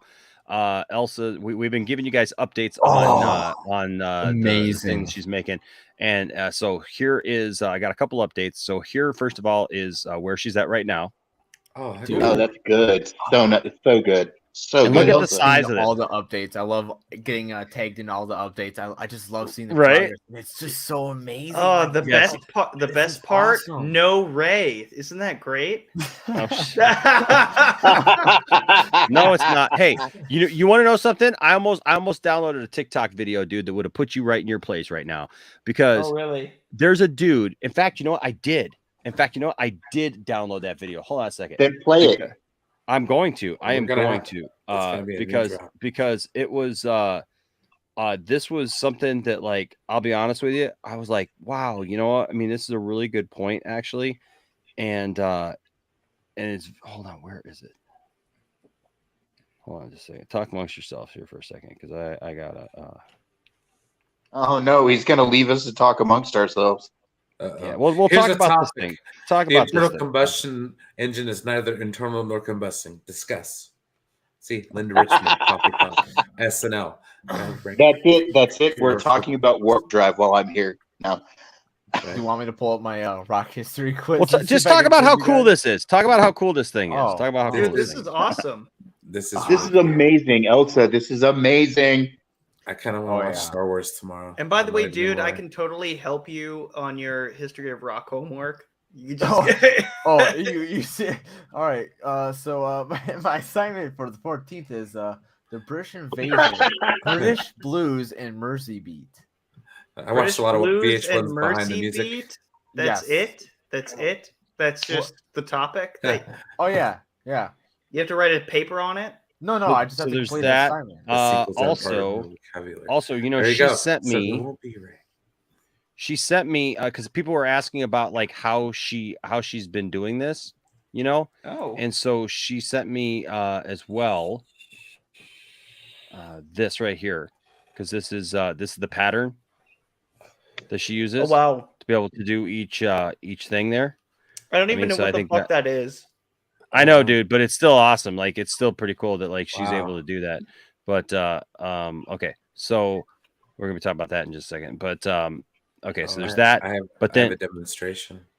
But then, okay, so check this out. I gotta share the thing here. I'm glad I'm gonna be owned and put in my place by a TikTok video. Yeah, well, no, this guy, this is about his daughter, and this.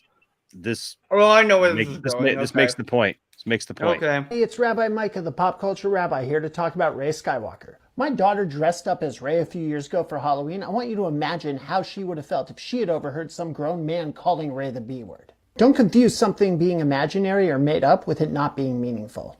Fictional characters and inanimate objects have an ability to affect us on an emotional level that real things just can't. As human beings, we take abstract concepts and ideas and give them tangible expressions through concrete ideas like Rey Skywalker. Rey Skywalker and Star Wars have been imbued with meaning for millions of people around the world. Rey is a representative spiritual anchor and expression for millions of people. By invalidating the symbol that is Rey, you're invalidating the individual. It symbolically minimizes the viewer's agency, autonomy, personhood. So when somebody calls Rey the B word or Rey Palpatine or Rey Nobody, it's reductionist. So just because something comes from our imagination doesn't mean it's not meaningful. Like and follow. I disagree. Rey's a trash character and should never come back. Look, you know, not to take away from his daughter, that's cute and all, but I never called her the B word. I know, I didn't say the B word. No, that wasn't the point though, because it was talking about that doesn't put me in any place except for it affirms my belief that you know, it's reductionist. Like, look, it's fine. It's fine. We disagree. No, if it is. Somebody else, I saw. Look, Elsa herself does not like the sequel. So you're fine. There was like The Last Jedi. It's a terrible movie. But this little girl, I just saw this on YouTube a while back, where she was this like 2-year-old girl was running through Galaxy's Edge, and she's done this multiple times. The parents have done this, where she was like Rey, you know, and I'm like, that's wonderful. I love that. But at the same time, that's not going to change my opinion. It's okay if you like things that somebody else doesn't like. I do. And to me, she's a Skywalker. Whatever. She's not a Skywalker. Yeah, to me, she is. I'm not biting, but in name only. Asterisk. She's the worst character in Star Wars history. I mean, look, I was a dumb little kid too, and I love Jar Jar Binks. So there you go. Jar Jar Binks. That's unforgivable. That's unforgivable. Oh, that is. Okay, so I'll give you. Okay, get out of here. I just wanted to give you a hard time. No, so before we go into this topic, let me give you all a palate cleanser. You ready for this? Here's my defense for stuff that happened to me last year. Is what boys have down in front. Penis is the word, though it seems blunt. All boys have a penis, so no matter what you've heard, remember that penis is the proper word. Fact, this is what got Enosh let go from his previous. What? Yes. Somebody said penis on the show, and it might have been me even too. I do apologize. Could have been me. I've been You got known to let say go penis every from once in a a while. stream. What is that? No. A place that I worked a religious of a religious affiliation. Oh, okay. Well, Took offense at the fact that like somebody on my panel said penis, and then it was just a downwards like dispute spiral from there. Yes, because then it was, oh my god, like they also said the F word or whatever. It's like, okay, yeah, you know, it's not a church stream. I don't know what you want. You know what? Those are the kind of people who are actually going to go to hell. Right? Like, I'm not saying like it's not for me to judge who's going to hell. Oh no, it's okay. I can judge for myself, and I say like, if you're going to dictate something like that, like fun, now if you then say yeah, dictate, you're going to go to hell. I don't dictate. Care. If you say dictate, no, okay. Todd Fair here with a $20 super chat. Thank you, Todd. Says Enosh, do you think Tyler Hoechlin would make a great Superman? No. MSN 9F. He mean Man of Steel 2. Yeah, Man of Steel 2 is what he's trying to say. No, MSN? Henry Cavill. Is that he mistyped. He mistyped. Is that the men's shopping network? Is that the porn? Is that the porn version of it? The old email service? No. Tyler Hoechlin would not. Tyler Hoechlin. No, the only way Tyler Hoechlin will come in a live action movie is they do Crisis on Infinite. Crisis. Tyler Hoechlin can't look. You know how I know he would he wouldn't make a great Superman in Man of Steel 2 because he can't even fill out the costume that he's in right now. So can't fill out his own costume. Probably can't fill out. Well, you got to blend the CW though. That's not his fault though. But no, back to this. Elsa is making this. It's a great embroidery for a friend of hers that loves The Force Awakens, and she loves Rey. So only because I hate the sequels and Rey doesn't mean I'm better than the ones who love them. Absolutely, that's the thing. We all joke, we all tease each other about stuff. The Force is woke. No, look, we all love each other. We all love Star. Listen, I think the important thing is we love Star Wars, and we're so passionate about it that we have our favorite things and we have our least favorite things, you know. But I will say this: my friend, the Gold Man, and Brian knows the Gold Man. Yeah. The Gold Man has a great Star Wars channel, and I will just say this about this: he said something once that has stayed with me for all this time. And I think it is important for us to remember and to be careful sometimes about how we go about even the things that we don't like. For example, like I'm not a huge fan of Tyler Hoechlin. I watch the show, I enjoy the show, but like I have to be careful that I'm not like gatekeeping for my love of Henry Cavill, right? Just like I don't appreciate, like I love Christopher Reeve. They're great Superman in their own ways. That's just saying. Everything's great in its own way, but the Gold Man has said it many, many times, and I absolutely agree with it. And it says your least favorite Star Wars movie is somebody's favorite Star Wars movie. That's true. Your least favorite of anything is somebody else's favorite of that. So let's just treat each other with respect, right? Speaking of which what would probably be my least favorite Superman, only because it's not even trying to just be Superman. It's, I don't know what the heck it's trying to be. But we've had plenty of people. We've had plenty of people on who've talked about this. I still have yet, and maybe you can help me, Anthony. I still have yet to speak to one black person that thinks that this was a good idea. It's not a good idea. It's just why you turned a white character named Clark Kent, the Go himself, into black. It's just not my. On social media, when this first came out a half a year ago, everybody was rioting it. Everybody was like, "Why you turning Clark Kent into black? He's a white character. You don't do that. You come up with original IP. You could do Kevin Ellis. I'll be fine with that. But it's just a terrible idea. JJ has not learned since the Superman flyby script. He doesn't know what to do with Superman. It's just disrespectful for me. You taking Clark Kent name and turning him to a black character, which is a terrible idea to start with. Here's my answer to him. What do you do with Superman? Nothing.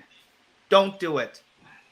Don't do it. Stay away. Well, it just doesn't make any sense. I said when the entire idea of a black Superman came out, I said, hey, that's great. Calvin Ellis is a black Superman within the multiverse. Val Zod is a black Superman within the universe.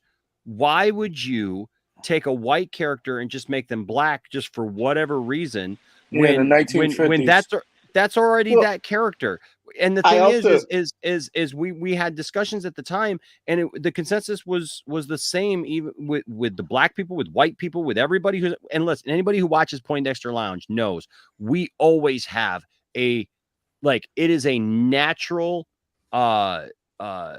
diversity that we have here at the lounge, where we have people of all different backgrounds, people of all different ethnicities, and also of all different genders and sexual preferences and whatnot. Like, it is just a natural representative, because this is a place for nerds. And the point that we kept talking about was, if you go as a black person, and this was my question to all of the black people who've been part of it, because I wanted to hear their take. I wanted to hear, Anthony, I want people like your take, right? Like, I want to hear what you think of this, And so the overwhelming response was always, here's the deal. If you go to see a black Superman that has never existed, and then you come out, even if the movie's great, say the movie was awesome, say the writing was fantastic, everything was great, and you come out and you just go, wow, that was awesome, but now I want to go read up about this character. Well, I can't. There is nothing. Enosh, I said this to Brian earlier behind the scenes, before we started. This Ta-Nehisi Coates guy, he's kind of problematic anyway. His Black Panther run was terrible. Yeah, who the hell is this guy? Well, look, he's a writer, and look, there's everybody's got their own politics, and that's neither here nor there. My thing is more look, if he wrote a great Superman movie and we all went to go see it, and then we were like, hey, but we want to know more about this character. The character doesn't exist. So there are no comics, there are no things he's not. It's Clark Kent. Why are you going to read a comic and be like, hey, Clark Kent is white? I thought he was black. There you go. But if you take Val Zod or Calvin Ellis, and you make a good Superman movie out of those two characters, then guess what? Then you come back.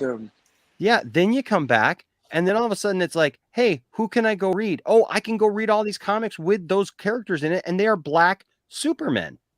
So, like, you don't have to, which was what I loved about the Michael B. Jordan idea of bringing Val Zod, right? So, hey, what's up, Anthony? Anthony G's here from Down Under. What's up, Anthony?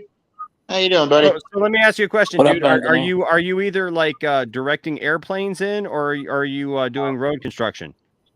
No. Just got to wear the high vis for safety. Yeah. Good morning.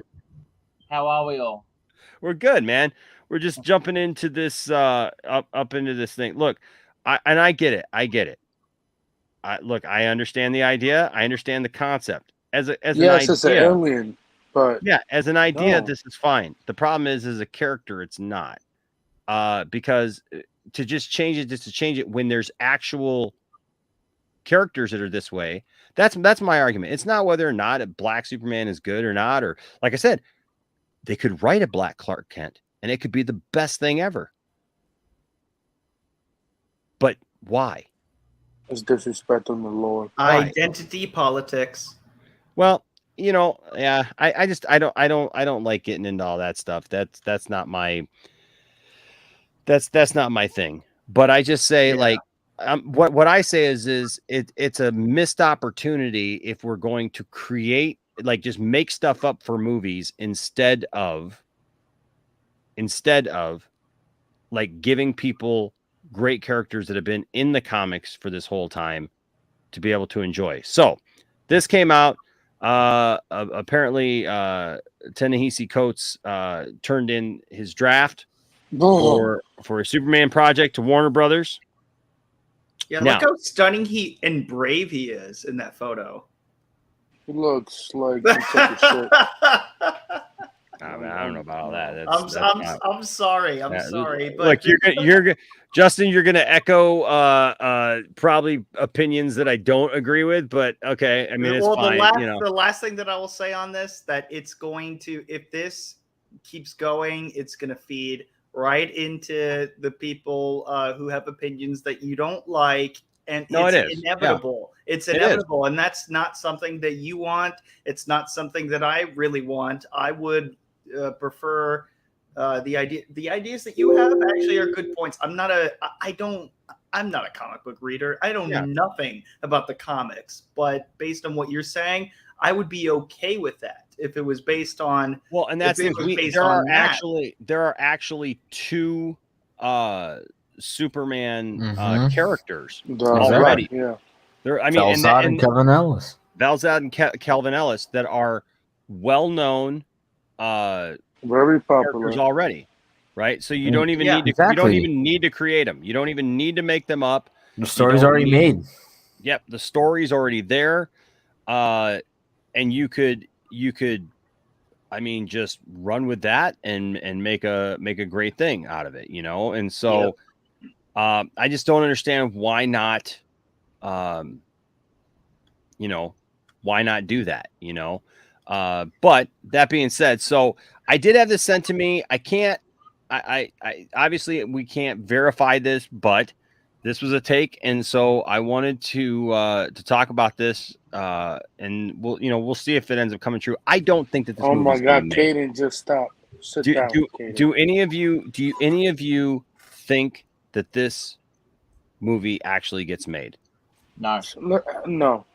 Maybe. I think yes. Maybe just because it's J.J. Abrams. No. Well, mind you, at the same time, though, right now, at the same time, Michael B. Jordan, who is much more in the public eye, is working on a Valzad movie. But is that that's why there's all of this? That's why there's all of these pictures. They have to pick one or the other, because I mean, if they're gonna like dilute and make a various amount of Superman films, like if they go forward with this one and then the Michael B. Jordan one, and then also have Superman and Lois going, and then maybe bring back Henry Cavill or do something else, it's gonna confuse obviously the general audience, because why are there so many Supermans? But I think they're gonna choose either this one or the Michael B. Jordan. I don't think the Valzad series. It's a limited series. It's only one season, so that'll be a one-off, and that's it. Here's my thing, and we were giving Caden a hard time about this because he took the L. Yeah, because Kalel is not that's Kal-El, that's Calvin Ellis. Okay, that's the one there in the bottom left-hand corner. Okay, that's who that is. Then there's Valzad, which is the cool blue with the silver or the white S with the red background. That is Valzad. That is what Michael B. Jordan is looking to bring to this series. And dude, I would love to see that. Can you imagine bringing Henry Cavill together with Michael B. Jordan for those two Supermen? Oh, that would be awesome. That would be awesome. That would get a lot of people interested. Dude, I would love that. It'd be fantastic. That movie. Now look. Here's the other thing. If you're doing multiverse and you're just saying, hey, that there is a black Clark Kent out there. Well, if it's multiverse, yeah, right. But like, why would you invest an entire movie into a character that doesn't exist? This isn't just this topic. $200 million movie. Like, this is not just this topic. This is so many of these types of things that Warner Brothers keeps doing. This is instead of developing the properties that they have, instead of putting money into the properties that they have that people actually watch, people actually invest their money into, they actually read these comics, they actually have supported these comics, and these are characters that are already created, that are out there, that are something that people would enjoy. Instead of doing that, they're like, hey, let's just make up a character, right? Instead of Superman actually fighting like Bizarro, which is a well-known Superman villain from way back, Let's have him fight something, I don't know, called Nuclear Man. Yeah. That's a clone of Superman gone bad. Where have we heard that before? What is Bizarro? A clone. They even use the in Superman 4. Lex Luthor calls him a freak, a Bizarro. He says it, but it's not Bizarro, right? In Superman 3, let's see, you could do Brainiac, right? A computer hybrid thing that takes over other things, that learns from other things, right? But it's a living he's a living computer. No. Let's just have Gus Gorman, a character that we totally just made up, and Webster, Webco. Instead of a Lex Luthor being the millionaire, we're going to create like this other guy named like Webster, and he's completely different, even though he's exactly like Lex Luthor in the comics at the time. No, we're not going to do that. We're going to completely make up this other thing, and then Richard Pryor is going to be a genius that creates a supercomputer that becomes a living computer, and at the end, takes over a humanoid form and fights Superman. Why? Like it's this kind of mentality. It's Warner Brothers going. It's John Peters for Warner Brothers, telling Kevin Smith, hey, in this Superman Lives movie that we're doing, it's important that Superman fights a giant mechanical robot spider. Yeah. Why? Because it would look cool. Well, did it ended up looking cool when they didn't make the movie and they put it in Wild Wild West? Was it super cool then? I don't know, but it would have been dumb in a Superman movie because it's not needed. It's the same idea of, oh, well, I want in the same movie, I want a Superman that doesn't fly. And I don't want to see that cape. What? It's the same kind of mentality that says, why don't blow up, you can't blow up Superman's ship. Like, how would he get back to Krypton? What? Why are we doing these things? It takes away from the absolute decades of great stories that have been told. And to me, it's an insult to take when we have black Superman characters that are strong, amazing black Superman characters within the Superman family already. And you're just like, we're just going to make one up. You know what's sad? Oh, sorry. No, go ahead, man. I was just going to say, especially when right now you've got an actor in Henry Cavill who loves the character and speaks glowingly about how much he loves the character. And then you got the potential to do so many different stories, but like Brainiac or Bizarro would be a great storyline for a Man of Steel 2. But then like you had JJ, unsuccessfully try and make Flyby, and then like he's still got his contract with Warner Brothers, as I think Anthony touched on, but he's got 2 years left of that contract. Do you think that he's gonna be trying to develop any of these projects, like say the Michael B. Jordan project, or maybe even Warner Brothers think, oh, we gave him a Bizarro on TV, we don't need to give it to them in the movies? Right. Dude, I don't even know at this point. What is JJ like even working on? He's doing shit. All he's doing is the Batman animated series that's coming out next year with Matt Reeves and Bruce Timm, and that's it. That was a $500 million contract. That's what I'm saying. Like, and Anthony, you bring up a good point. Like, do they really need JJ for that? I mean, Matt Reeves seems to have a pretty good handle on that. Bruce Timm, I don't think he needs JJ to do that. He doesn't. Yeah. The stupid one is doing typical stuff. So, okay, here's what I was sent. We can take you guys can take this or whatever, for what it is. I can't verify this, but this is what was sent to me. It says I have something from Abrams Superman movie. Whoops. It says looks like the script wasn't accepted. It wasn't good enough. Warner asked his new sweetheart to check it out, Matt Reeves. Basically, Warner's asked their new sweetheart, Matt Reeves, to check it out. The top DC comic book artist also reviewed it and said the same thing as Matt. If it goes like this, it will be embarrassing. Most likely that only in August to have an update and not the project may have going to trash. Dude, also, this came out so from what's that?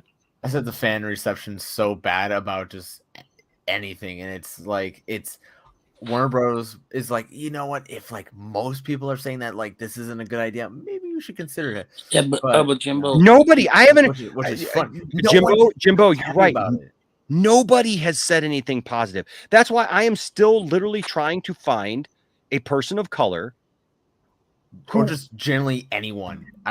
Generally anyone. Okay. I mean, generally anyone. But like, especially like I have like tried to pay very close attention to like, is there anybody who's a person of color who thinks this is a good idea, who like knows this thing, right? Because if you ask somebody, well, do you think the world's ready for a black Superman? Well, yeah, sure. Why not? Sure, yeah, right? 100%. I mean, that's fine. Well, But do you think but then if you ask somebody in the know that knows Val Zod, that knows Calvin Ellis, and then you say, well, or do you think we should just like make up one? Marcus, Marcus says here, Enosh, you can find those people on Twitter. Who? I haven't seen Twitter even supposedly backing this thing up and thinking this is a good idea. Other than that, there's people on Twitter who like Coates, right? And like that they were fine with Coates or whatever. Or there are people who just don't know. They're mostly people who don't know anything about comic books, right? So they don't know that these other characters exist. They're just like, the thing is that once we already have characters that already existed in the pantheon, in the comic book, Speaking of the pantheon, Poindexter Pantheon. Don't forget those characters. I just don't understand why you don't use those characters. Like, let me see a Val Zod. I think it'll be a freaking amazing show. I do not want to see something from the 1960s about the civil rights bull crap. I do not want to see that. I'm sorry, but I don't. Well, that was the rumored thing, was like they were going to make it back in the 60s with Superman fighting. Like, listen, Superman has always been political to some extent. Okay, Superman has always Martin Luther King. When Superman was created, and then through the 40s and everything, through World War II and everything, Superman was fighting Nazis and all those things, and that's fine. And so, like, if you put Superman back in the 60s, I would hope that he would be standing up for equal rights, and I would hope that he would be standing up for people of all colors and backgrounds. That's why I don't have a problem with even now. Everybody's freaking out about Jonathan Kent being bisexual, and it's like, why are you freaking out about it? Who cares? Why? It's Superman's son. It's Superman's son. Why is that something to freak out about, that his son is bisexual? Who the heck cares? Now, you can make a point, and we talked about it a few months ago, that like you can make a point that DC is possibly milking it for something else. But as far as the idea and the concept and all those things, what's the problem with it? And here's the other thing. What's the problem with Superman supporting his son? Nothing. There's not a problem with that. The only problem that I see with this other idea is trying to force like first of all, if you got Superman, if Superman is a person of color fighting for equality in the 60s, he's Superman. So he's flying around. Is he gonna force everybody? Like, tyrannical style? Like, is it gonna be? Is it gonna end up being like whatchamacallit? Is he gonna like host protests and stuff like that and protect people in those protests? I mean, like, thinking about, there's a lot that they could potentially do, but overall, I just don't understand the concept. I mean, I just think that kind of creating this kind of scenario to do that, it just is not the right move, especially if they're going to establish wouldn't there be, or is this going to be potentially the first live action Black Superman?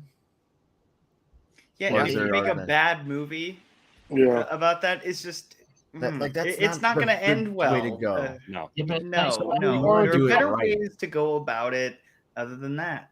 I mean, that's why I believe, like Integrity says here, I don't think this movie this way is going to happen. It's why I tend to It's why I tend to believe this. Like this one, you know, it says back in May of 2021, the Hollywood Reporter ran an article. We talked about it in depth back then. I remember that, You can find that, you can go back to May of 2021 and watch our reporting of it. But about J.J. Abrams produced Ta-Nehisi Coates written. See, now this is the problem. It was never a Calvin Ellis thing. So I don't know where this thing came out. It never. We actually went back and looked at it, and they said it was Kal-El, Kal--El. Yeah, that's why everybody talks about it being that. That was a shit show. Mm-hmm. Yeah, that's the problem. This is something else. That was everybody's problem with it. Not a black Superman. It wasn't a bunch of racist or good old boys saying no. I want my Superman to be white. It was literally people going, why are you making stuff up? But now the rumor is the movie is dead because the script wasn't good and feedback was the concept's not good. You don't even need to have a script. It's just the concept is not good. It doesn't it doesn't look good. I mean, you're basically creating a different. I mean, you're not taking anything that's been pre-made. There's so many already established black Supermen that have great stories that should be told on the big screen, and you could do still. I mean, yeah, you could do so much other stuff, kind of diversify DCU and stuff like that. This isn't the way to do that. You could take already established characters with the great stories that need to be told, like Calvin Ellis and Val Zod. Like those are characters that maybe not a lot of people know about. Icon.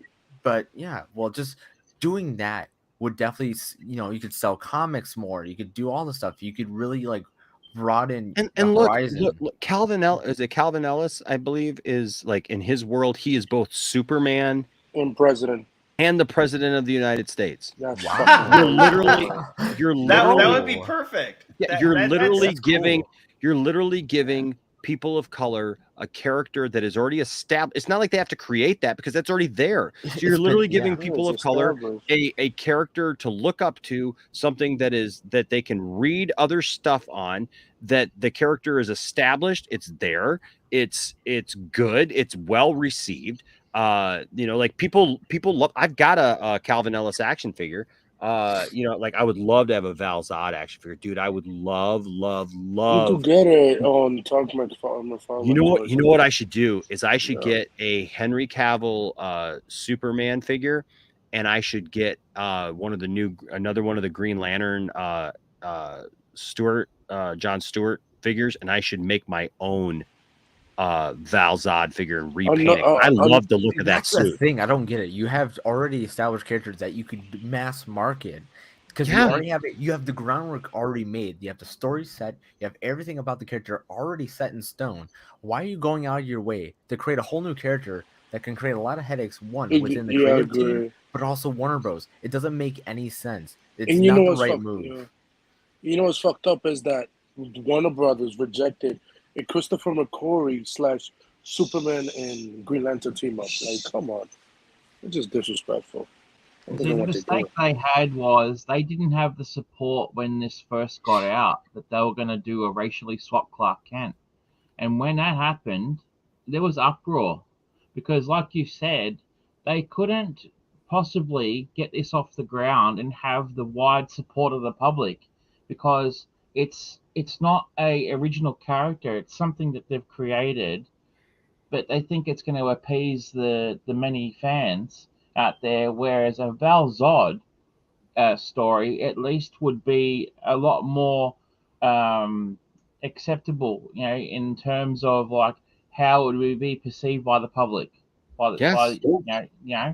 This gender or not gender, but racially swapped Clark Kent, it would hit the wall. It would not succeed at all. It would be a major embarrassment. Yeah. So I agree. Like I think we're saying the same thing over and over again, but I mean I think that that's just a testament to the fact that like nobody thinks that this is a good idea. Exactly. I don't know anybody. I don't know anybody who understands comics. Everybody, even that I've talked to, like who is just like, well, yeah, Black Superman would be cool, and then I tell them like that Val Zod and Calvin Ellis exist, and they immediately go, well, yeah, why aren't they then telling that story? Exactly. That's the response. There is also a Black Superman. His name is called Cyborg. Just do a damn cyborg movie and shut the hell Well, up. and David Milana brings up a great point. This Black Superman, and I think we all felt the same way at the time that this was announced. The Black Superman movie felt like a knee-jerk reaction to the bad press they were getting from Ray Fisher. 100% it was. Yeah, I can't really you know, remember that. But I remember you did a stream in the middle of the day, just yourself talking about this topic, and I Yes. think it was shortly after like a couple articles came out regarding the Ray Fisher situation. And I'm like it can't be a coincidence, but it's just either way, it's just not the right way to go. Slade and friends, have a good night, man. Yeah.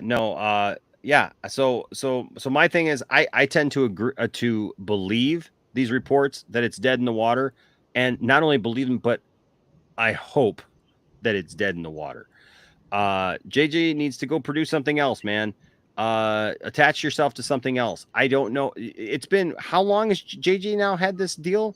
And like 3 years. 3 years. You know, that's but has it been since 2018 or has it been it was like 2018. The end of 2018, so it was really 2019. It's been a So very 2019 long time. and we haven't heard a thing other than this Batman cartoon that he's not even really needed for. Didn't he produce this thing? He Produced produced what? the Watchmen. Didn't he do Watchmen? No, he didn't. No. But just on that, do The you Watchmen think that on HBO Max. Wasn't he the producer on it? Nope. Yeah, but do you think the pandemic affected his contract? Yeah. Like, because it Hell slowed no. everything down industry wide. I mean, the Do you pandemic think that- affected everybody, so. Yeah, so do you think that would have made his contract extend? I don't know. Like, by default? I don't know, but it Okay, doesn't matter. As long as his deal, I'm looking right now at Deadline. His deal closed in September of 2019.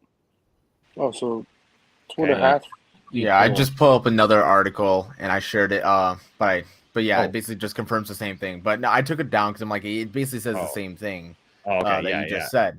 Yeah. So, So it's almost his, 2.5 his years. deal, The pandemic hit in March of 2020.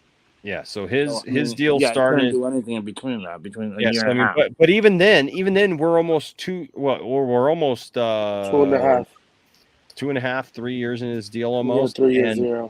And nothing. $500 million for an all-encompassing deal. So this isn't just like Zack Snyder's first look deal over at Netflix, where he can do other things if he wants to. They just get a first look at this. And it says right here, it was an all-encompassing deal worth over produce 500, anything. much as $500 million.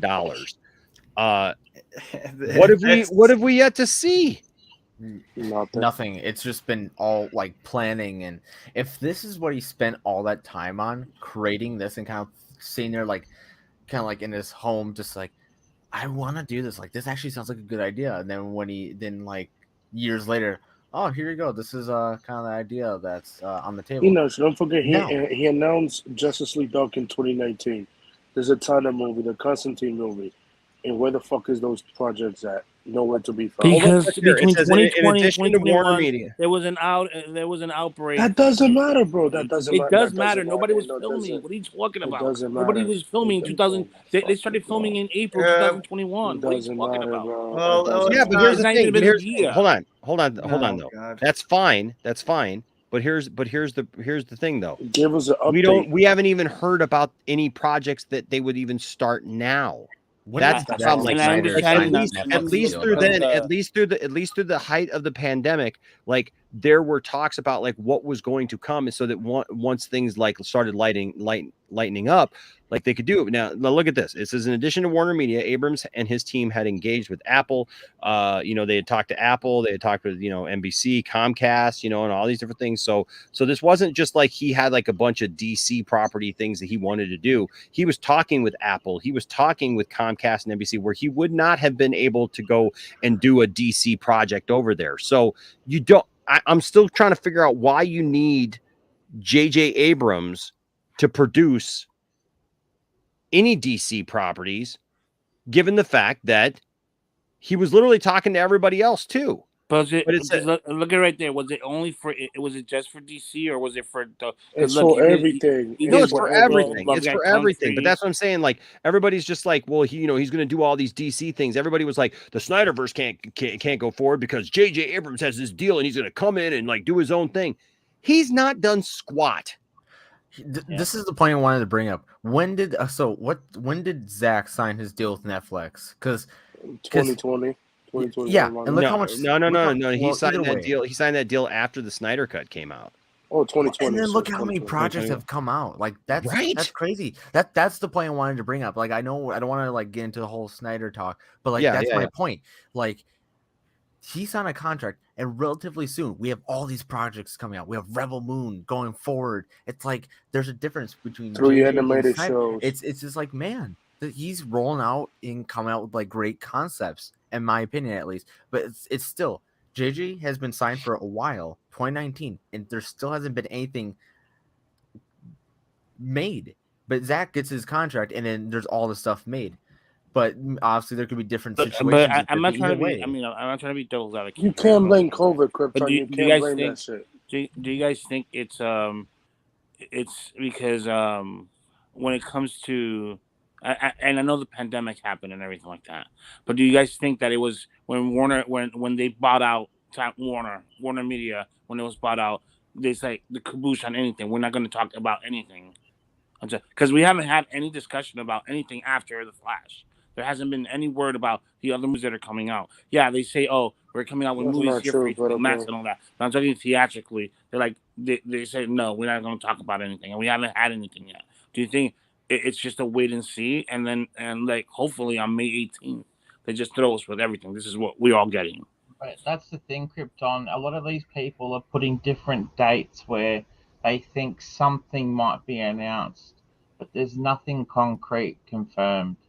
And while we'd all love to see something come of these different dates, there's no telling what's going to happen. And we can remain hopeful, but yeah, of course, yeah. I just like I said, I just when it comes to the JJ deal, JJ hasn't done squat. There's no substance. And like you said, Jimbo, you know, like other people do deals. Like for example, Zack Snyder. All of a sudden, we had Army of the Dead. We had Army of Thieves. We've got the cartoon coming. There's a sequel. Three animated series. There's a sequel to Army of the Dead coming out. There's Rebel Moon coming out, and then there's other projects that he's even talked about that he's all developing all these things because he's got a 2-year deal. Like we're well into year 3 of JJ's thing, and we haven't heard a darn thing. It was, they're going to make a Black Superman movie, and now it's basically like, yeah, I don't know. Hayden say that JJ projects come out, Lovecraft Country and the Batman Cape Crusader. Okay, no. Lovecraft Country was okay. Hold on. Here's the thing. Lovecraft Country. Hold on. Let me share this again. That was something. This is the announcement one, right? September 12th, 2019. J.J. Abrams' Bad Robot closes Warner Media mega deal for film and television. They're literally already talking about that here because it was already out. It was already that Lovecraft Country was already a thing. They're also talking about Westworld. Yeah. Yes, that's what I was just getting to. Abrams has a long history at Warner Media. As Bad Robot had been based at Warner Brothers TV since 2006, delivering a string of series of the company's current shows. 3 are at Warner Media's HBO. Westworld. I liked Westworld. Okay. Lovecraft Country, amazing. I love that show. Oh man, it's gone though. Yeah, I mean, I don't know. I mean, they're obviously one of the. Well, it got canceled after one season. You know what? Yeah, I'm just saying it's gone. I mean, like no, it did. You know, yeah, it's gone. Oh, I didn't even know and that. So that was around before that. And Caden, we already mentioned the Batman cartoon, but again, even with that Batman cartoon. You don't need JJ. You don't. You don't need JJ. You don't Bruce need JJ Tim, who's the cartoon. GOAT. Yeah. You got Bruce Tim, who's the GOAT. You don't need him. Yeah, you got Matt Reeves. You got Matt Reeves, and you got Bruce Tim. Why do you need? What does JJ bring into that? Nothing. I don't know. I Nothing. mean, I'm just As asking the usual. question. I'm just asking the No. question. I'm asking the question. I like the first season of Westworld. Second season, I don't know. Caden says that JJ soon has Constantine, Zatanna, Madame Xanadu. I'll believe that when I see it. I'll believe it when I I'll see it. believe it when I see it. Yeah, the last thing that I'll say, but I gotta head out, is that if you're gonna have a black Superman, then why not a white Lando Calrissian? That's all I'll say. Because that's how stupid. That's how stupid is so that funny. idea is. That's That's right. how stupid. That's the level of stupidity that we're dealing with. Take care. Be well. If you guys want to check out the live stream I did with Enosh, go check that out as well. It was a lot of fun. Take care and be well, guys. We'll see you, man. See you, buddy. All right. Okay. So that's that. Yeah, I think we've we've pretty much said our piece on that.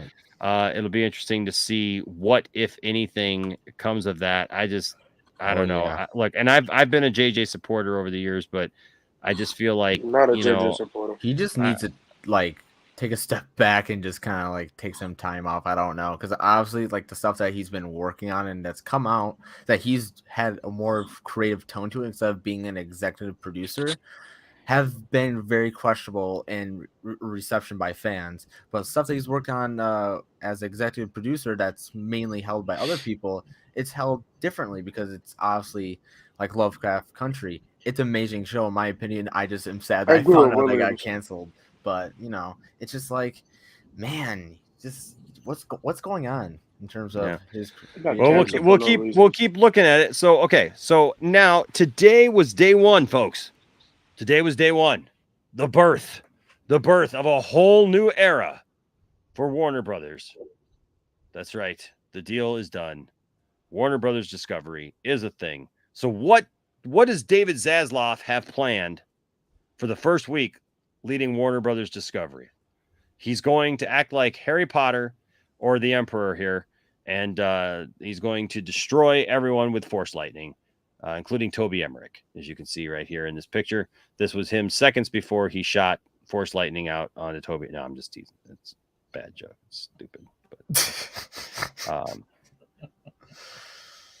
some wishful thinking there for some people. Okay, but hey, I want to. Okay, so this was an interesting article from Variety. Just wanted to get you guys' thoughts on this. So, David Zaslav will be pounding the Diet Cokes, his soft drink of choice. Coke pay for a. Okay, hold on a second. I got to hear it this way. Hold on. We got because I'm gonna have to clip it. Hold on. What David Zaslav has planned for first week leading Warner Brothers Discovery. David Zaslav will be pounding the Diet Cokes, his soft drink of choice, this week as he sprints across the country to Warner Brothers. I think I want to clip that to say David Zaslav will be pounding Warner Brothers. That is such an awkward way to start an article. I'm sorry. David Zaslav will be pounding the Diet Cokes, his soft drink of choice, this week as he sprints across the country to Warner Brothers Discovery's various outposts. What is this? The Old West? I got me a Diet Coke and I got me a Warner Brothers Discovery's outpost. I bought my Diet Coke there. Monday, the first day, the new company begins trading on the NASDAQ under the WBD ticker. Will kick off. This reminds me. Speaking of tickers, I always forget to put my banner there. Yes, there it is. That's my ticker. There you go. Now you see my ticker. Okay. It will we'll kick off with a visit to Hudson Yards for a series of informal meet and greets with Warner Media employees before he heads to Washington, D.C. for a meeting with senior executives and CNN anchors at roughly 6 p.m. On Tuesday, Zaslav will visit the company's Atlanta headquarters. Later this week, the media Mongol will jet to L.A., where he will hold a company-wide town hall meeting that will be attended by staffers on the lot. Warner Brothers Discovery employees across the globe will also be able to access the meeting virtually. Here is him. That was him getting a Jack Daniels. He's going to need it. It should be noted Zaslav's plans are fluid and could change. What's the point of that? They're fluid. They're Diet Coke. The whirlwind week comes after Discovery closed its $43 billion merger on Friday. Plus, they're paying another $43 billion to cover their debt. The deal sees AT&T exit the company after 4 tumultuous years at the helm. Hallelujah. The combined companies boast as list of top entertainment brands that include Warner Brothers, Film Studio, HBO, TNT, CNN, as well as Food Network, HGTV, TLC, and Animal Planet, blah, blah, blah, blah. Zaslav hosted calls with some senior staffers on Friday, according to 2 sources that spoke with Variety. During these calls, Zaslav addressed the fact that they are part of the $3 billion in cost-saving synergies he has pledged to find for Warner Brothers Discovery. There will be layoffs. He mentioned that some jobs will be duplicative and will be eliminated, but did not go into detail at the time. Any comments? There's no comments. Nobody's even commenting about it. I'm just like, yeah, whatever. But here's something interesting. I have seen people downplaying, talking about, well, like, it's just a merger or whatever. AT&T is still involved, this, that, whatever. But did you see what John Oliver did? This, I think this kind of he gave 2 middle fingers to say fuck you. Yeah, this kind of shows us actually how much power AT&T actually has.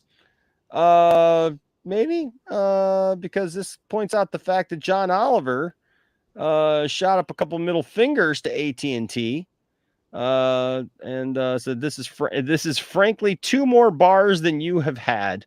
The last week tonight host quipped. So hold on. Your first house. It looks a little different for everyone. For others. That's funny though. John Oliver gives former parent company AT&T 2 middle finger send-off. Does he give it in the butt? More bars than you have ever had. The last week tonight host quipped. Here it is. John Oliver isn't done sticking it to AT&T. As of last Friday, HBO is officially no longer owned by the company, which Oliver had concedingly referred to as Business Daddy, after Discovery and Warner Media officially closed their merger, creating new media and entertainment giant called Warner Brothers Discovery. And Oliver couldn't resist taking up another jab at Sunday's Last Week Tonight during a segment on the fact that AT&T owned DirecTV dropped conservative cable news outlet One America News Network last week.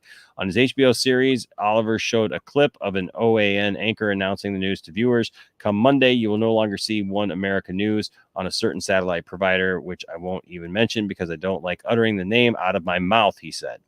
Later, Oliver said, just so you know, the provider that he's referring to there is DirecTV, which is a subsidiary of a parent company I will not mention because I don't even like uttering their name out of my mouth. He went on, interestingly, as of Friday, AT&T officially no longer owns us, so it is goodbye from me, Business Daddy. Let me just say this. I think I need to hear that voice say Business Daddy just one time. He added, giving 2 middle fingers, which is frankly 2 more bars than you ever had. Oliver previously attacked AT&T over its connection with OAN and a bunch of stuff that had to do with political stuff, whatever we won't get into. But the point is, it doesn't sound like John Oliver is too worried about AT&T and what they think of his 2 cents anymore. Doesn't sound like anybody is. And we've, he's basically pissed. He's like, fuck you, I'm out. Bye, AT&T. Bye. He's like, bye. Good riddance. Good riddance. AT&T is a garbage company. Like, He's they got don't know how to quite a run bit stuff. He's got quite a bit of influence. He does. Yeah, and I rather enjoy his show. It's quite a good one. Yeah. I watch it on the binge provider here in Australia, which is the equivalent of your HBO Max. And yeah, I enjoy that show. Heck yeah. I in fact I just watched the thing about truckers that he did a couple weeks ago. So yeah, I got a friend who's a trucker who sent it to me. My friend James is a trucker and he sent that to me. So but yeah, it's so the merger's done. It's where do we go from here, right? And people can have their opinions. I see I see there in the chat, I see Integrity 101, and I see Patrick. Guys, here's the thing. Whatever will be, will be. Stop fighting. Love each other. All I honestly, gotta say is what it is, what it was, what it shall be. For sure, bro. Listen, Does Park Ranger Jimbo need to get involved? Here's the thing. Do you understand that like this stuff, whether you believe in the Snyderverse reoccurring, whether you don't believe in it, whether you don't like Zack Snyder, you do like Zack Snyder, do you understand how like it's like pointless to fight over it? It really is pointless to fight over it. If it happens, it's going to happen. If it's not going to happen, it's not going to happen. At the end of the day, like, do you look any cooler because you predicted it or not? Either way.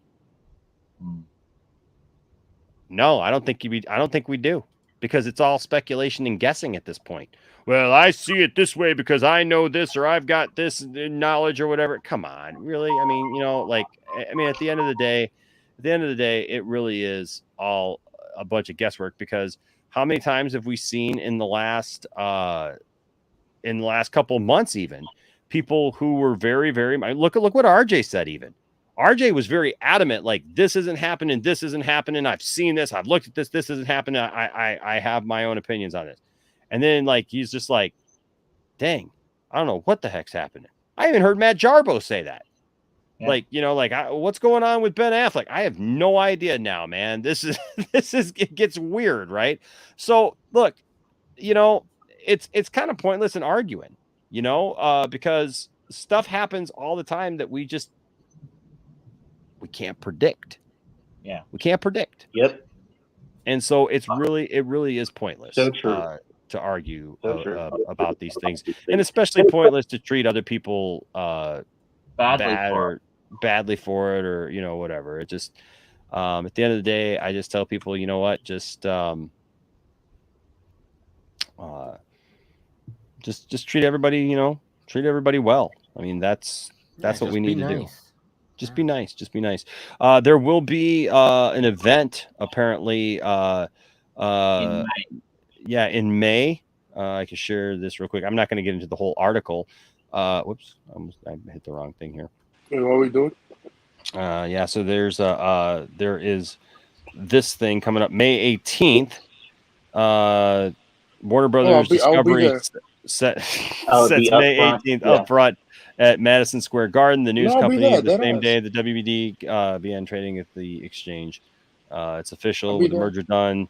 They'll hold a combined upfront presentation that will see the company sell all of its media brands, from HBO Max, TNT, and TBS to HGTV, Discovery, and Food Network. They're gonna do a huge presentation to try to sell people on all this stuff and what they're doing. So which shows us again, if this is literally next month, they've obviously had and put some thought into what they're doing. It's not like today was like day one and they're just like, okay, guess what? A month from now, we're just going to put a bunch of stuff together and announce it.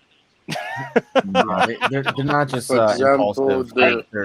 Right, Jimbo. They've been working on stuff. Like, everybody's been like, well, Zaslav can't do anything officially. And that's the key word. Officially. They have known that, if you're going to drop $86 billion on something, you are absolutely going to you're gonna think about.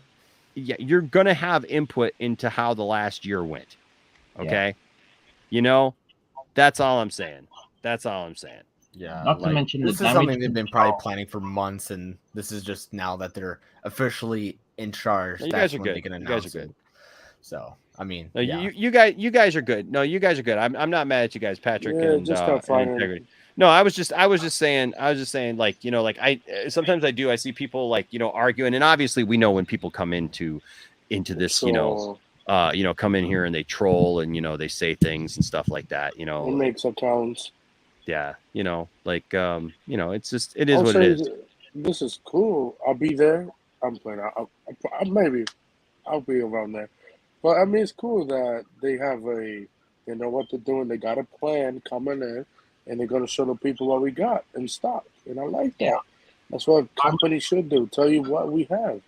And that's a good thing. Unlike AT&T, was terrible at running shit. for 4 years straight. Yeah, because And- they would and- give us and- nothing. Like we would be like literally waiting to hear any word on something. And I think it was William as well who said they need to get something out there soon to tell people what they got so they can have something to believe in.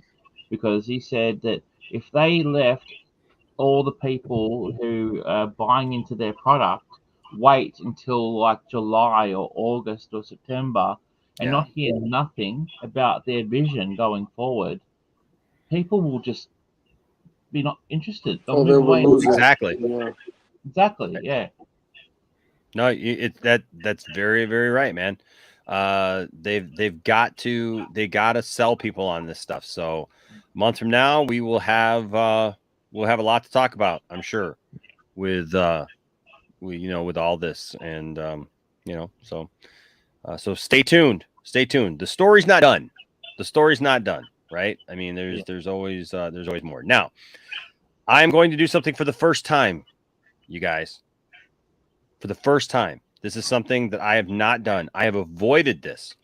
I have absolutely avoided this like so much because I honestly I'm not a big Johnny Depp fan.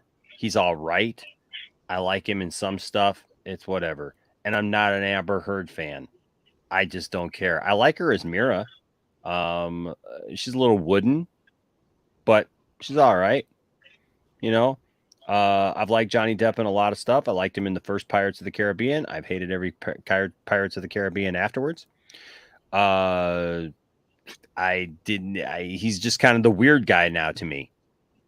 That's all I kind of see him as now. It's just like he's weird for the sake of being weird. I like him in the original Nightmare on Elm Street. I like him in that. Right. But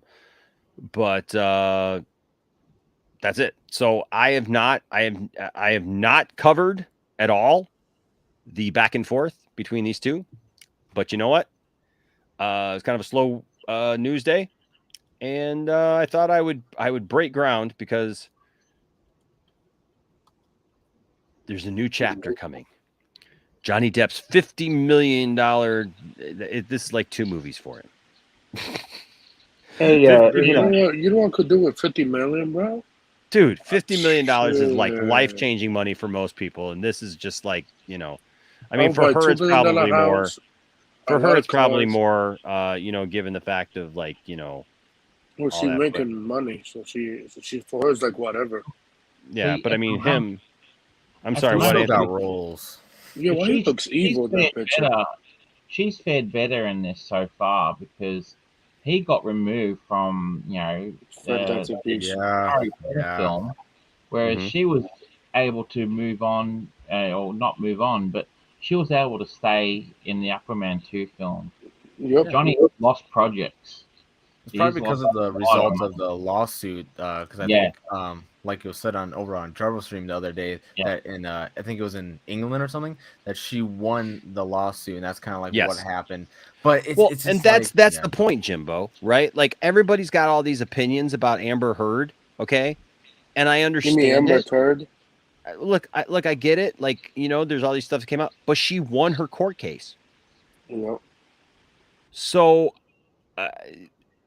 I don't, I mean, like this is like one of the things that like I haven't gotten into this because of that, like because I just don't know, you know what I mean? Like I just, I've heard all the jokes, like supposedly she crapped his bed or whatever, or she beat him and stuff. And look, I am not downplaying. I am not downplaying domestic abuse in any way. Man towards woman or woman towards man. I don't. None of it's right. Yeah. But the reality is, it's just like with some celebrities, I just don't care because I'm just not into those celebrities, right? And so these have been people that I just haven't cared. But you're right, Jimbo. Like that's the problem. Is like she had her day in court, right? And evidence was presented, and she won. But that was in Britain, I think. That was in London. Well, yeah, still. Yes, H parts. It is genuinely serious. But this is something that's interesting: is that they're gonna have, I think, Court TV is gonna pick up the defamation court stuff like that. So they started it today, Jimbo. They started it today. Yeah. Really? Well, so it was on live TV? Yeah, it was on Court TV. They started the pre-trial stuff today. Yeah, because tomorrow, huge, this 50 million defamation trial against Amber Heard picks their jury. So, yeah. But real quick, before we do get into that, David Milana is asking you a very, very important question. Yeah, I was about to say, what's Andy Signore doing? Yeah, so I figure like we would just let's take a little quick. What is Andy Signore doing? What's Andy Signore up to right now? OMG, is that a Xanarite stone? I just feel like all the energy is like going into my body. Like, oh my gosh, fully charged. Oh. Wow. There you go. He's fully charged, folks. Why did you have to ask that question? I did not need this at 2:38 in the morning. Hey, it's 3:38 in the morning for me, so I needed to be recharged, Jimbo. That was my day. Jimbo, I needed to be recharged, bro. I needed. Jimbo, sometimes we just need crystals, man. We just need crystals to recharge us. Oh well, you know what? Yeah.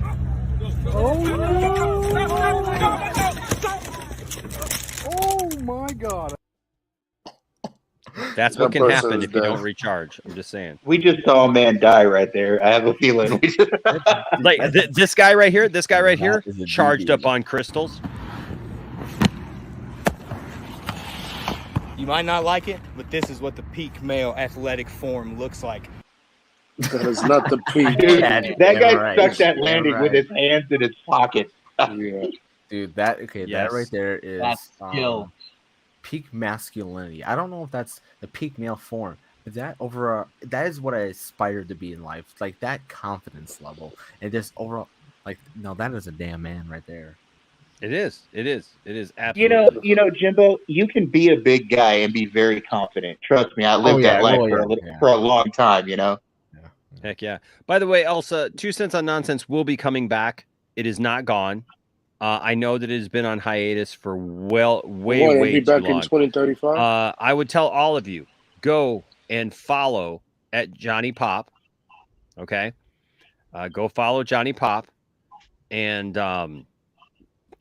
just let him know that you love him. All right.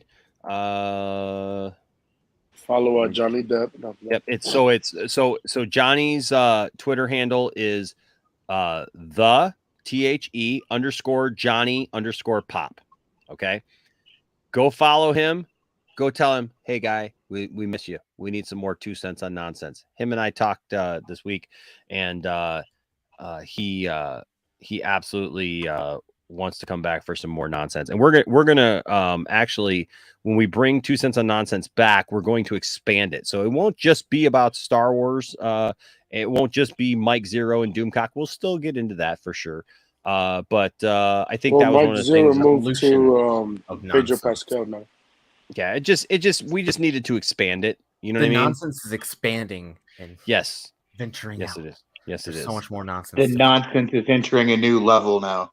Oh yeah, it's evolved. Ooh, hold up. Whoa. Hey, H parts here. I feel like I need that as a drop when something like happens. Like, hold up. Right. H parts here says, hey Enosh, we're making a brisket again sometime in June or July if you want to come. Can I get an invite? Can I get an invite? I love brisket. Bro, I'm there. Good answer. Afterwards, I'll be fully charged, David.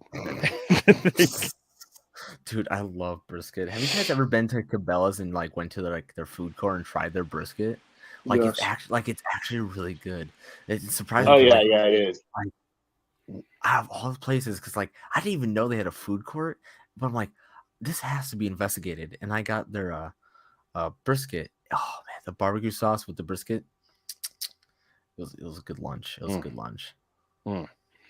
Yes. So there's tasty that. Okay. Stuff, man. Tasty stuff, Jimbo. Tasty stuff. Tasty, Okay. very beautiful. So this is so the trial begins tomorrow. Here's the update.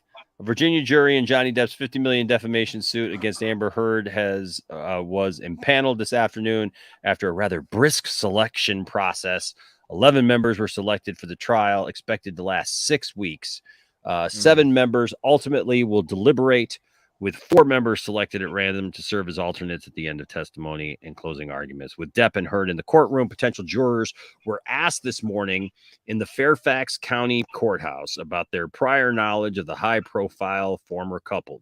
I would have been perfect for this jury. I would have been perfect for this because that's something that's going to be crucial in this case because they're both widely known people. I mean, Johnny Depp most of all, and Amber Heard kind of for her more recent roles, but that's something that's going to potentially be an issue, kind of like bias towards one of the things I found interesting is they've got a lot of stuff that's part of this trial, like a lot of like stuff that's been entered into evidence, and some of it like involves Elon Musk, and part of it involves Zack Snyder of all things. Oh, like he's one of the names that's on the docket of evidence. For what? Really? Hold up, what? Involvement with Amber Heard. Amber Heard.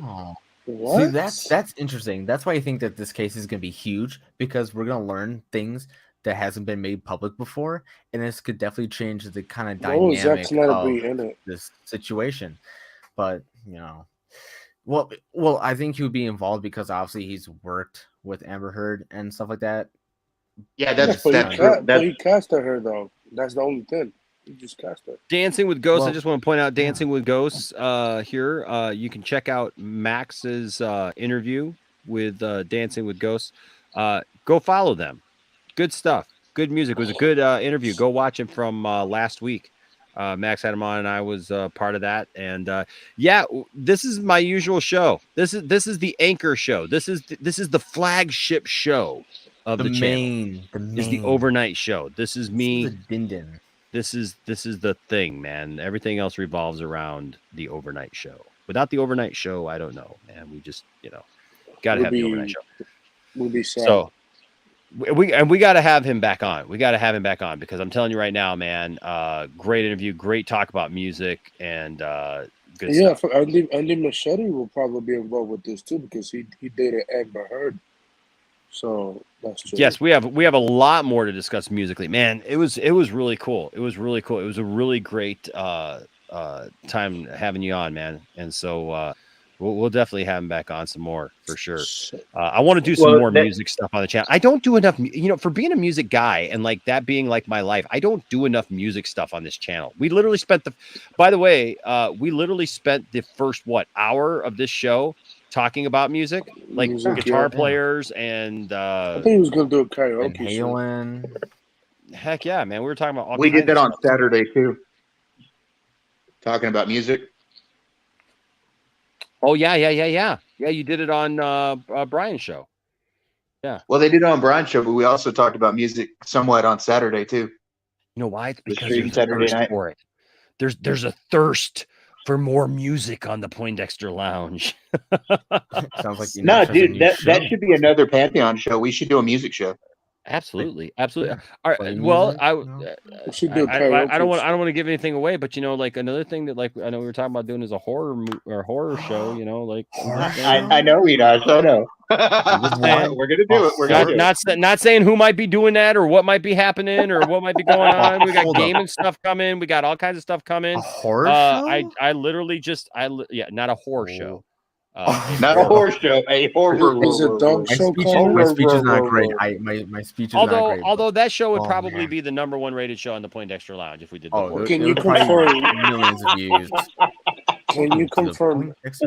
Well, that show only airs in where is that? OnlyFans. Where is that's on the OnlyFans. By the way, Poindexter Lounge brought to you by Rockstar Recovery. Because when you're at the 2 hour and 42-minute mark at 3:46 in the morning, you need to recover. I can recover with Rockstar Recovery. Is Jimbo getting his own show? Is Jimbo getting his own? Come on, Rockstar, man! I'm writing my own commercials here, bud. Come on, let's make it happen. So you're gonna confirm that Jimbo's getting. State's got friends. Come on, I need that free Rockstar. That's all I care. Like they don't even have to pay me. I know. Give me free Rockstar Recovery. Yeah, you get I'm fully still trying to charged get a with hold of the people. I'm Rockstar still trying to get a hold of recovery. people, man. Just telling you, I would do that. I would totally do that. Totally do that. Yes, Dad Dude Vince. I want to get the so I passed on a Black Series. I'm actually passing on some Black Series figures for the first time. I literally have a whole wall of Black Series figures back here, but I've actually been passing on a few lately. This carbonized thing I thought was cool when it first started. I don't need to pay a premium now for carbonized figures, and they raised all the prices of of all the figures, and they just released a Mandalorian set. That's the Mandalorian. It's Yoda. It's the exact same figure, like For almost $35. Yeah. like it's the exact same thing. It's got Baby Yoda with his little thing in Yeah, there, for and 35, his yeah. little pod, right, and everything. And before that was $29.99. Okay. Now they added the dragon's egg, and it makes it look like the Mandalorian's covered in mud. $37. That's it. Just a different paint scheme. $37. $8 more for what? That dragon's egg? That crate For dragon's egg? nothing. No, dude. I'm sorry. I don't know. I'm just I'm getting old. getting a little more choosy. Yeah. Hey, awesome. Well, we'll have to have you on some panels then. We'll have to have you on some panels. I'll have to let's hey, message me if you would on Twitter. It's just Poindexter Lounge with no E in the middle. So it's just Poindexter Lounge, and we'll get you on a show. Faux show. So a Jimbo gaming show coming to the lounge? Yes. Well, no, I wasn't saying yes to that. I was saying yes to H Bart's. Use code Sirius. Use code Sirius for 10%. It's genuinely serious. Genuinely serious. Yeah. I don't know. We're talking about gaming. We're talking about different stuff. We'll have announcements of. I got a bunch of announcements coming. We got new Poindexter Lounge, a Hall of Fame class to announce pretty soon. We have new shows on the so tonight, literally tonight. Tiffany finally made her final arrangements for who is going to be on her show. And we've got the name of the show, we've got the logo for the show, and I think we know what night it's going to be on. Oh, awesome. I think she's got to ask one more question of a couple of people, because she's got it's an all-girl panel, by the way. So that's going to be freaking amazing. Are you going to make a cameo? I might make a cameo. Are you going to wear a onesie? Well, no, I'll just put on my wig. I freaked a friend of mine out. Oh my God, Christina. Oh my God. Where's my wig? Oh my God, Ronnie. Anyway. Yes, you learn stuff about your friends sometimes, and you know that you find out stuff like, hey, you don't watch my YouTube channel, do you? When you say like, hey, yeah, so I wear this blonde wig every once in a while that used to be my grandma's blonde wig, and they're like, don't do that, Enosh. No, Enosh. No. Like, no. And I'm like, you got a problem with me wearing a wig? Like, it's really not that big of a deal, but okay. Yeah, whatever. A wig is a wig.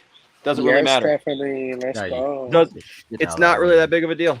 It's the same as like what's the difference between me wearing a blonde long wig? I used to have long like hair. So what's the difference between that or wearing a cowl? It really doesn't matter, does it? It doesn't. Nope. But now I'm scared. I'm scared it's Enoch, man. He's gonna start breaking limbs. It's Enoch's back. I am a hero. That you are. I'm a hero. Oh man. Does that make sense? Where's the trigger? Why did you say that name? Where's Anthony Signor? Who gave that super chat? Tell it to me. That's the one thing I hate about Christopher Nolan Batman movies is his voice. Jesus Christ. Just leave more. Bat Nosh. You got a flaccid It's ear Bat there. Nosh. There it is. There you go. Should I do every show like this? It's Bat Nosh. Oh, don't. I'm the new Max. I'm the new Max. Oh man. What's up, Aaron? I got the Flash one too. Why So. am I... This is, dude. I don't know, dude. That's high praise. That's high praise right there. That's Nicolas Cage high praise right there, man. Coast to Coast AM, dude. That's stuff, man. When I used to work third shift, that was my go-to stuff right there. Yes, it's Bat Dexter. Plus, I got a new show. The Skeletor show is going to be coming too. It is actually going to happen. The Skeletor show. If you're wondering what the Skeletor show is, Snake Eyes, will make it come I'm terrified now. The Oh, Skeletor didn't you? show? Well, I used to pull up one of my Skeletor action figures, and I would hold it up here like this. Yeah, I'm gonna have my own show. Yes, here on the Poindexter Lounge. So, Yes. we're gonna do Oh some wow, amazing things. that was terrifying. But Yeah, we're gonna do some amazing things with some green screen coming up. So there you go. Yes. Let the process begin. Oh, dude, you are not. Okay, so this may be dating myself a little bit, but like Art Bell was so amazing. Okay, Anyway. thank you. Somebody else who knows, like anybody else on the panel know who Art Bell was? I do. Do you know what Coast to Coast AM was, Jimbo? No. Okay, so this dude, he broadcast out of the high desert in Nevada, and it's all like supernatural stuff and like UFOs and Paranormal stuff like that. paranormal Didn't stuff he and die everything at like the age that. of 72? So it was all that kind of stuff. And look, some of the stuff was like ridiculous, man. Like people talking about how they like opened up portals, supposedly, and just some very nonsensical stuff. Some But Bob Lazar stuff, man. Some Bob Lazar this stuff. one guy used to call in all the time and talk about how he was a time traveler. Right? And John talk about Titor. dude, I'm just telling you, it was a great show when Art Bell did it for gosh, how Long time. Now how it's long? another guy that's doing it, and he's not so good. It's George Norrie. George used to fill in for him. Yeah. And but George just doesn't have the same I mean, Art had a certain sound to his voice and everything, and and look, Art was in it, man. Art would totally buy into it, man, with people, right? Art knew people were full of absolute crap sometimes, but man, The problem with George Norrie is that he's been way too interested in doing History Channel stuff now. Like he doesn't really put his all into the radio show anymore. Yeah. He's got a face now on the History Channel, so that's what he's worried about. Yeah, but man, it was a good show though. I used to listen to it all the time. I still like to go back and listen to classic episodes with Art Bell. But yeah, Jimbo, if you like listening to like supernatural stuff or like ridiculous like paranormal stuff, UFOs, different dimensions, ghosts, all that stuff, dude. Multiverse theories. Oh yeah, dude. Multiverse theories, like all kinds of craziness. Like I said, and then like every once in a while, somebody would call in and just be like, this guy would call in and just be like, yeah, I'm a time traveler, and this is gonna happen at this point, and this is gonna happen at this point. I mean, wow. Oh my gosh, that is interesting. Yeah, it was funny stuff. It was funny stuff for sure. Okay, so. Oh yeah, that's right. So okay, so yeah, we got one last segment, and but yeah, so there's that stuff. I don't know. Are you guys like super enthralled in this to see like what comes about of this? I mean, like I mean, sure. I kind of hope Johnny gets some vindication. That's really all I care about. I don't even think. I mean, I get that, but I'm just really interested to see kind of like the more details about the situation, because it's kind of like a he said she said situation with these two, at least in like the public of what they said. And kind of what's been out there, it's kind of like all over the place. And it's like, okay, she's saying one thing, he's saying another thing. So it's like, this is gonna be like on live television where everyone can see. And it'll definitely, hopefully, give us more insight on like kind of some evidence of stuff that's happened, and we can kind of get more of a sense in the situation between those two. That's kind of like so my hope. it just says here that the people, the potential jurors were asked about, their knowledge of everything that's happened, heard sexuality and other such topics by lawyers from both sides. Once a jury was selected, the judge instructed those chosen to take notes or rely on their memory. She cautioned jurors that testimony transcripts will not be allowed to be read back to them during their deliberations. That's important. Have you guys ever served on a jury? Huh. Yeah. No. I've done jury duty twice, and I've got two pretty good cases, and I actually got to be the whatchamacallit, the foreperson? The foreman. I got to be the foreman. I've served on juries because of my I've served on juries a couple of times, but I've also been part of trials because of my career. So yeah. So what is this about? Having first been accused of defaming Depp in March 2019 after a late 2018 Washington Post op-ed on domestic violence, Heard countersued her ex-husband for $100 million in the summer of 2020 after losing in several attempts to have the initial case tossed out. Proceedings in Virginia have concluded for the day, but the trial will take place from Monday to Thursday and will be off on Fridays. There will also be a break from May 9th to the 12th as the judge attends a previously scheduled judicial conference. So they said it didn't appear that they made any eye contact. Yeah, like I said, so as the judge and attorneys queried potential jurors who had heard about the case, one man shared that this morning that he had texted his wife about the chance that he might be assigned to the Depp Heard trial. Under questioning, the man read his wife's response: "Amber is psychotic. If a man says a woman beat him, they never believe him." As Heard's attorney asked him if he could still be impartial despite what his wife said, the man said that he could. She tends to exaggerate. Well, that man's in wow, trouble. dude, I wouldn't want to go home that night. There might be another guy who might get hit. The man was asked whether his wife would be upset with him if he sided with Depp. She gets mad at me all the time, he said. But he said that his wife would understand if he explained the circumstances of the case after it is all over. He was left in the pool. No, oh, that's awesome. He was left in the pool. That's fantastic. One potential juror was dismissed after he said that he had heard general details that Depp was beating her and lying about things. When asked if he could keep an open mind, he said, "I'll try to."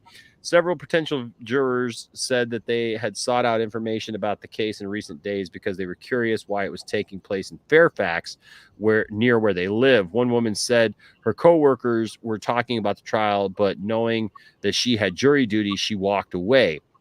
It was just what the heck? Heck was that? Okay. She walked away. It was just more of the excitement of a Hollywood trial. She was kept in the pool as well.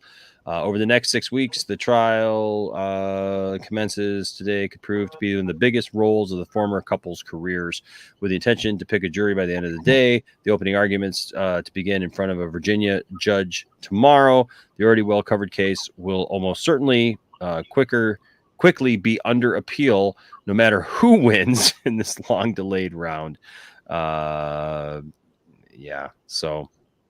he is trying to flip his UK loss in a wife-beater libel action against Rupert Murdoch's tabloid The Sun. Heard has a $100 million counter lawsuit looming too. Yeah. So there you go. There's this thing that I heard when we talked about this over on Jarbo's, that apparently some of the money that she got from Johnny Depp was supposed to go towards some charity or something like that, at least. Yeah, and none of that went to any charities. Nothing. Wasn't it a domestic violence one, Jimbo? Yeah, I believe so. I'm not exactly 100%, but I know that some. Yes, sort it of money was. that she To answer won. that question, yes, it was. Okay, yeah.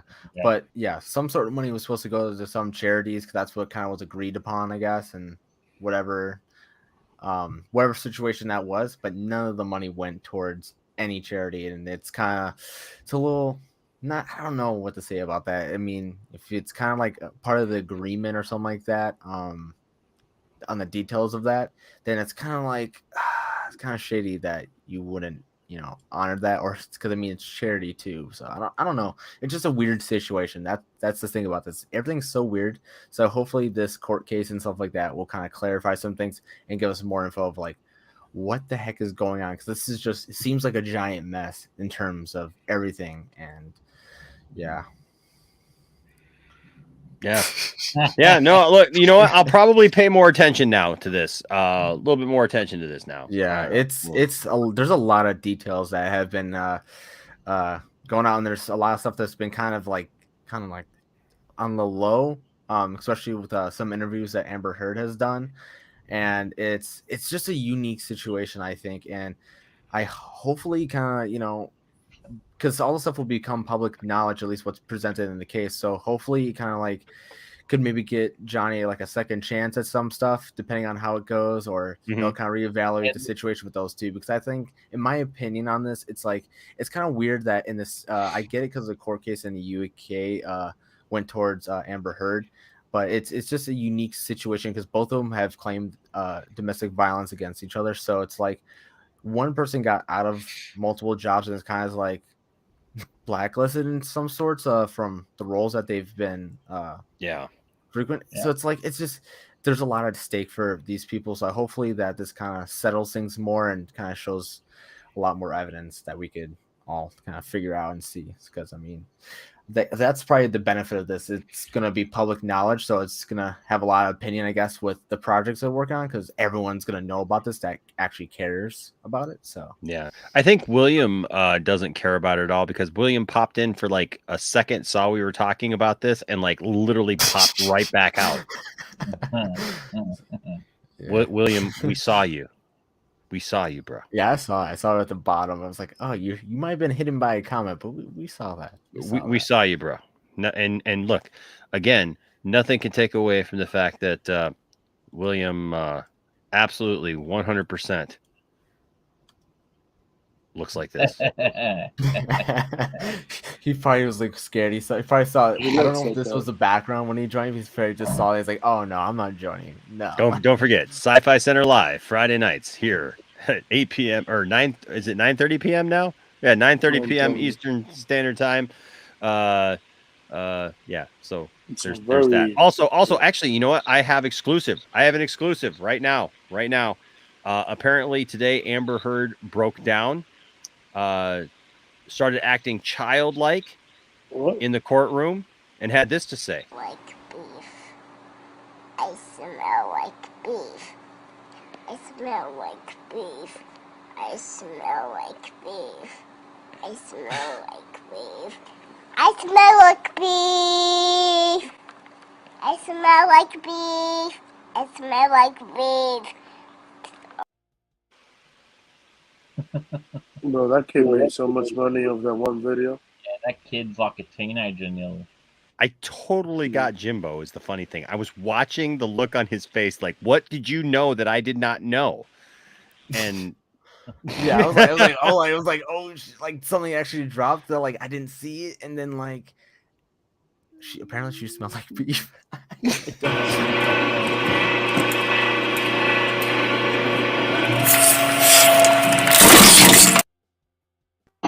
Oh, yo, what was those sounds? Okay, those sounds at the end were a little like, yo. Okay, so the final thing tonight. Look, I'm looking forward to Thor. But some photos dropped of got everybody angry on Twitter of Gorr. Everybody is upset. But you know, all these people are upset. So let's just bring them up. I had him up, and then I totally brought him back down. So okay, so this is what Christian Bale is going to look like as Gorr. Yeah. He got a soul right there. Okay, so let me explain why people are upset about that. Gorr does. Okay, I kind of want to get this action figure now. I'm sorry, not to cut you off. Like, I want to get this action figure and put it with my Bill and Ted. That's exactly the same and like joke. paint the robe and paint the robe black because oh my god, like it does. Like at the same time, we said it's that looks like that's so the free. I'm villain's gonna get head. him a bass guitar. I'm totally getting him. I'm totally buying this figure, dude. I don't care because I've got the Bill and Ted figures out there, and I'm gonna pull up what Gorr looks like in the comic books. Obviously, Yeah, so, that's like the He main looks thing an about alien. it. It just looks like the Christian major Bale, problem but, that they like, have right now is cleaner. that Gorr doesn't look like this in the comics. Yes, He's kind of got like tendrils. tentacles on the back of his head and stuff. More of nose and an facial alien structure. visage. But I mean, Yeah, I don't think this is going to be. I mean, he looks genuinely scary there. Like he looks kind of. He looks menacing. Now, what I do like about this though is the sword there is called the All Black Necro Sword, and if anybody knows anything about that weapon, it was originally created by Null, the symbiote god. So hopefully they're going to draw in that mythology when they do this movie. They're not gonna connect that to Sony. It's Sony owns a Venom character and stuff like that. They're not gonna let them. Well, no, but they left the symbiote at the end of No Way Home. They may be able to mention it. And Null is not actually owned by Spider-Man at this point. By Sony. What they're okay. That's a good thing. But I would just say this, like I know, like my opinion on this is I don't know very much about Gorr the God Butcher, but at least from appearance, I can understand where people are upset about this because obviously it's dramatically kind of a different appearance and different take on it. It is dramatically different. But like that's Gorr right there. It still looks freaky. I mean, this. Well, is like, honestly, when I pulled it up, like John Campia had it today, and he had this picture up right here, and that was the picture that I almost pulled up. Because this one is the one that like, but that's not the photo of him, is it? That's the photo of him, is it? No, because they don't actually have a photo of him yet. They've just because this is alien looking. This is like more like the comic book. I don't know. I mean, right there, that's him on the set, right there. Oh, that's a perfect representation of Gorr. Exactly. And that's what people are like, especially that's the photo that I saw. Then I'm like, I see this, it's completely different. But then Katie brought up a good point, like maybe he self-mutilated himself and changed his appearance. But either way, the facial structure, it's completely that would different. explain the scars. Because you look that representation of him as the facial scars. I mean, who knows? It could also be Christian Bale. Change. Christian Bale has had an issue with using prosthetics in the past. Yeah, CGI and stuff like that. Yeah. And it could be very well that's why they made him look differently. Yeah, but either way, I think the look, especially on the look cover, at the Lego set. Yeah, especially on the cover of the action figure with his like red eyes and stuff like that. Like I think he will rock it because Christian Bale's a phenomenal actor, and Oh yeah, yeah. Honestly, is that it's a unique change, and honestly, it's like whoa, it's a different look for it. But then again, it's probably like it's an adaptation of the character, and as long as they nail kind of the aspects of the character, but with a different look, I'll be fine with it. But yeah, it's definitely a dramatic change to what the character looks like in comics. But as long as they, because click on that one, because that's the symbiote god right there above. This one right here? No, above that one right there. Yes. Cool. And just look at the way Gorr looks in that's horrifying. So like that's another thing. It's like I hope they make him look scary. Maybe at the end of the movie. Maybe at the end of the movie. Terrifying, man. Oh yeah, both of them are horrifying. Maybe at the end of the movie he becomes. And actually, they've kind of shown something that Gorr was involved in. Not Gorr, Null, the symbiote god. This guy here with the red spider symbol on his chest. Mm-hmm. The sword that Gorr the God Butcher carries was originally created by Null. He's the god of symbiotes. Anyway, the head, the space base in Guardians of the Galaxy called Nowhere is the head of a Celestial. He was the being that killed that Celestial. He was the one who beheaded that Celestial. Oh, really? Yes. Wait, so who owns the character? Who owns the character rights to this character? To Null? Yeah, he Sony was not owns. in the list from Sony of the characters that they have the rights to, and it could be because Null came after Sony bought the Spider-Man stuff.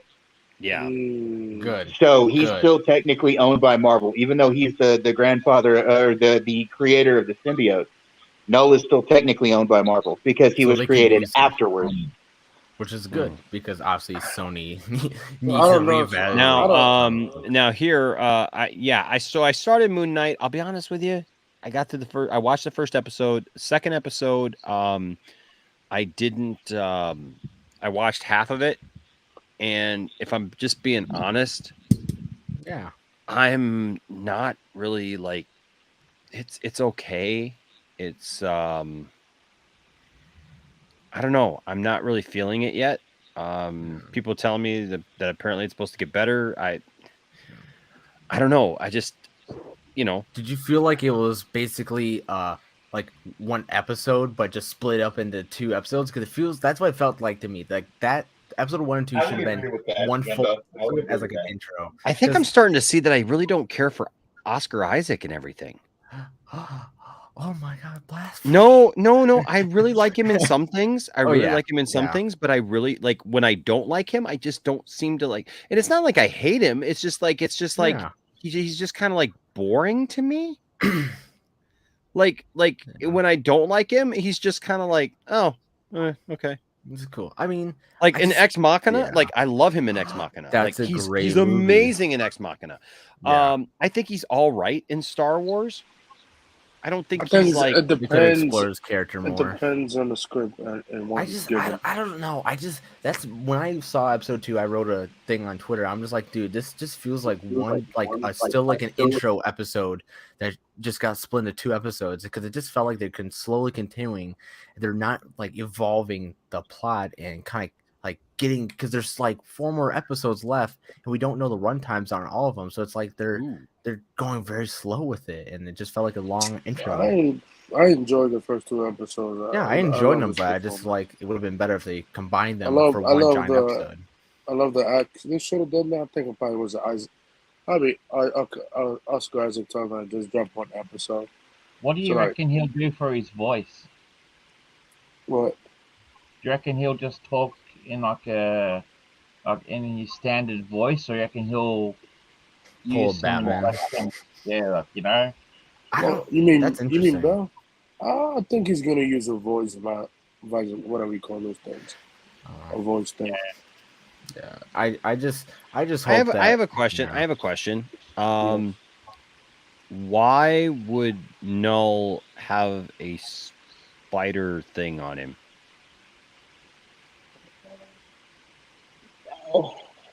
They really don't explain that.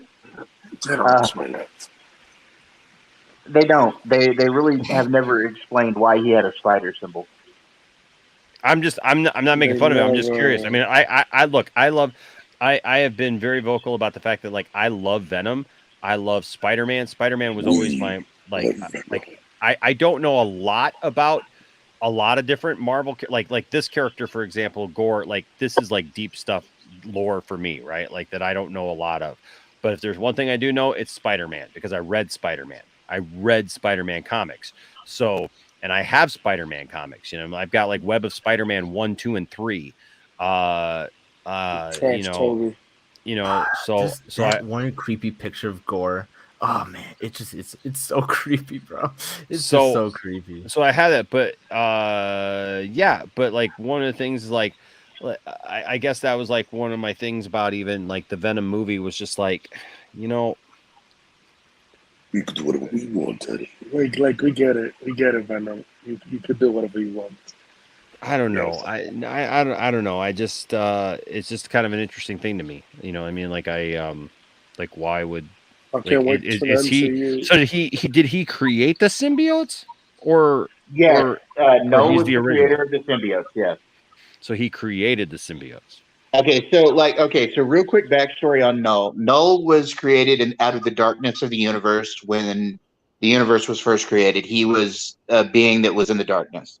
Okay. When the Celestials came forth, they brought life into the galaxy, but they also brought noise, which upset Null. That's So why Null. the. So That's Null why. attacked. That's why. Is that why No- sound effects? Yes. Yes. Okay. So Null attacked the Celestials, and he happened to kill one, which is where the floating head nowhere comes from. Okay. Yeah. He killed one made with a sword made out of the darkness. It was called the All Black Negro sword, which is the sword that the toy of Gorr carries, because Okay. Gorr now carries the All Black Negro sword. Okay. Okay. Gotcha. Technically, the All Black was also the first symbiote. So the sword it was- itself was the first symbiote? Yes. Interesting. Whatever. I don't know if the MCU would do that because I feel like Sony just. They've already done the Celestials, so I don't see why not. They've already put like things in those movies that hint towards Null. I mean, there was a symbiote left at the end of No Way Home. The head. It's supposed to. Yeah, H Bart is right. It's supposed to be a dragon because he rides a giant symbiotic dragon. Anyway, that would look goofy to see live action. Go ahead, Dave. But yeah, he's basically a god born out of the darkness for the Marvel universe. Okay. Well. Yeah, I mean, I don't know. I mean, The thing is that people complain about Marvel is like, Marvel, stop using less CGI, use prosthetic. And now when they use prosthetic, people hate it. But when they use CG, it's just a crazy thing. People on social media. Yeah, but it's good when it's used right. It's good when it's used right, Ant. Yeah. Which we just have to see. So, I'm gonna give it a chance. But honestly, this makes me even okay. So I don't even know the character, but this kind of makes me now like. You see, the toy looks cheap as fuck, but that picture looks cool. That picture looks Just the badass. eyes. If he looked like this, like kind of like creepy like that with like kind of the dark eyes. Like Now, they're, like, the sunken in with story. the red. If you're interested, I could tell you the story behind Gorr as well. Okay, so tell me. He came from a race of aliens that were very heavily believing in their gods, and they used to chalk up everything, even the bad things that happened to them, to their gods, and they would praise their gods all the time, regardless. But his family ended up dying, and he hated the gods for that, and that's why they call him the God Butcher, because he decided, well, since they didn't care enough about him and they took away his family, that he would go against the gods. Okay. And so now he hunts godlike beings in the MCU or in the Marvel universe to kill them, to slaughter them, because he hates all God. So Yeah, he's what does the definitely toy a say? powerful villain. The toy he's gave about us on no the same subscription. level as Thanos in some cases. Plus, like I said, he carries the all black necro sword. So yeah, he that's what carries it a says, god killer weapon. Yeah. It's basically just saying that he carries a strong and terrifying weapon, and it will let nothing stand in his way. That's what the says on the box, Anthony. That's a small subscription, but that's okay. The sword looks cool. We see a little bit of the sword right there. Yeah, it's definitely cool design. Are they like symbols all over him? I think those are just tattoos? scars. It's some of that scarring. Some of that scarring. Oh, do you think? I just wondered, like, if they will have some, because obviously something dramatic happened for that Russell scars. Crowe's in this movie too. Russell Crowe plays Zeus. So he's But do you think they're gonna show part of his origin to show why he goes the direction he does? I would say they probably would have to. No one. This is to explain why he's the God Butcher. I mean, yeah. I would say that they're also probably going to have to explain where that sword came from, and I hope they do it right. Yeah.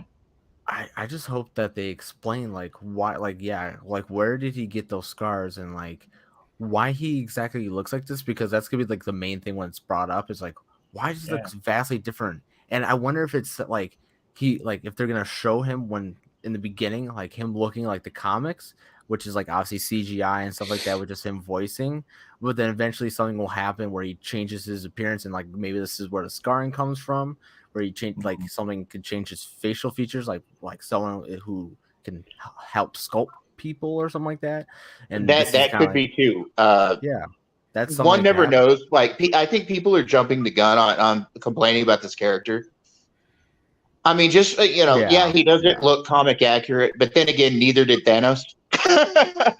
I just think that it's just if it's done right and that the performance is phenomenal, and I think it'll just kind of he looks genuinely scary here. He looks genuinely menacing. Oh yeah. So I mean, and like I said, if they do that story behind his weapon any justice at all, then that'll be more than enough to make people happy.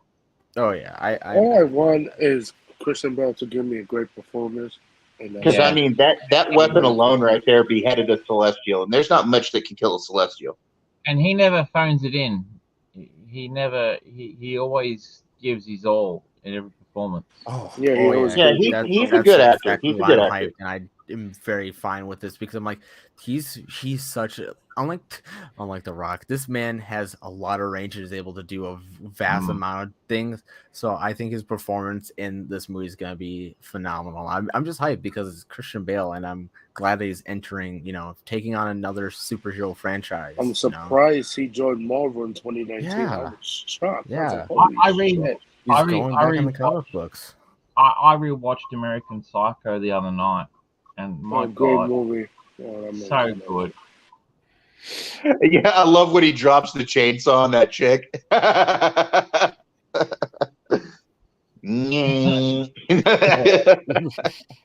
That's the one movie you will never need to remake in Hollywood. I read that book while I was locked up. That book is amazing. American Psycho, the novel, is amazing. Yep. Yeah. Well, I don't know. I guess I could see why people would be upset with this. I mean, as far as like the look, or whatever. I mean, it's kind of honestly looks like a Disney-fied version of what the character should be. Prometheus guy, Bill and Ted, but Ted, but like the figure, if the figure actually looks that way, here. I don't think. I mean, there's set photos though. Here, let me just pull up because there was some set photos that were in that pool. You see, that looks good. It's just the toy looks cheap as hell. Well, it's just that this doesn't look anything like that. Yeah, doesn't. It's a $20 toy, so what do you expect? Yeah, but I mean, it doesn't look anything like that. That artwork. I mean, the artwork from.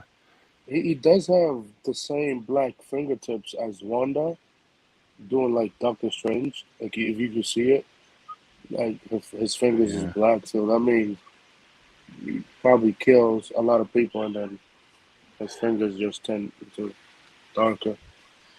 See, oh, whoops! Hold on a second here. That's sad. Yeah, I had this up there. Yeah, I mean, I don't know. Prosthetics, white makeup. Okay, but you know what, you guys? Okay, here's the thing though. These $20 toys. Don't sleep on these $20 toys, man. I'm sorry, Marvel's toys look exactly like they're supposed to. I mean, all these Marvel universe the DC toys. One doesn't look like that. Yeah, the DC ones doesn't look like the Superman one with Henry Cavill. I was like, really? You can get Henry Yeah, but Cavill these Marvel 6-inch toys. I mean, like that's kind of like one of the things they're known for is really just like really putting out really closely accurate toys. I mean, like all these toys have been. They're not going really to well. ruin. They're not going to ruin Doctor Doom. You just shut up, Marcus. Jesus Christ. Like, you jump into that conclusion without seeing the movie.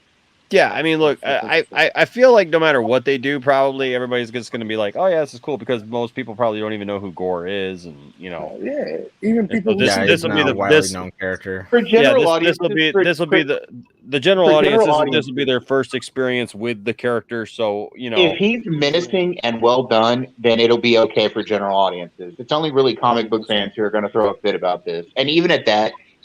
If he's at all close to how the character is done in the comics, he'll be all right. I mean, it won't be one of the most popular villains ever, but he'll be there. Yeah.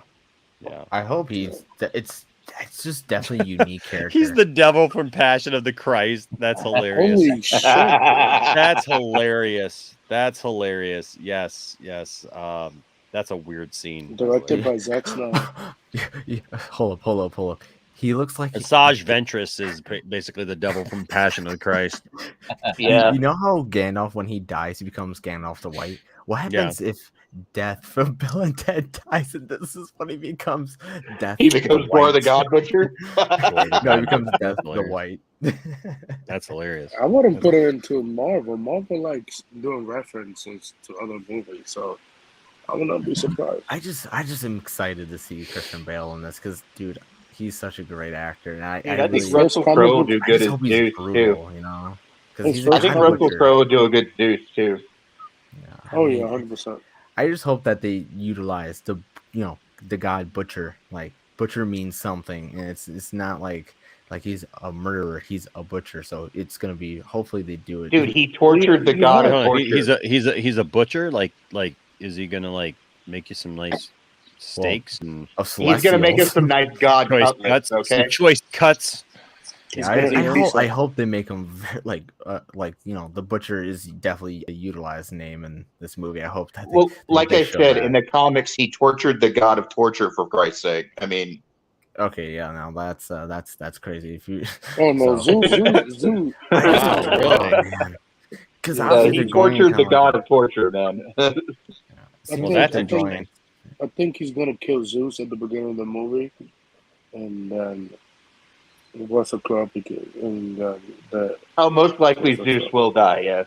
For sure. I mean, I don't think Russell Crowe's gonna be an established character. I think it's just gonna be there for Gorr to kind of show that he is, you have a lot of people showing up in this movie. You have the Guardians. Like most of the Guardians are going to be there. Most of the Guardians, which is cool because obviously how it ended. We haven't seen them since Endgame. So Ravager Thor.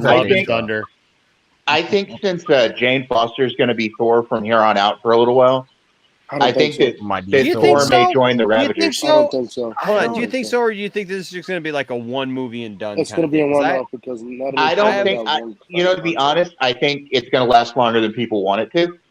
I don't think so. I don't know. I don't know, dude. I just not don't know. See, I don't know. That's something that we can. I don't think it's going to be answered until we see it.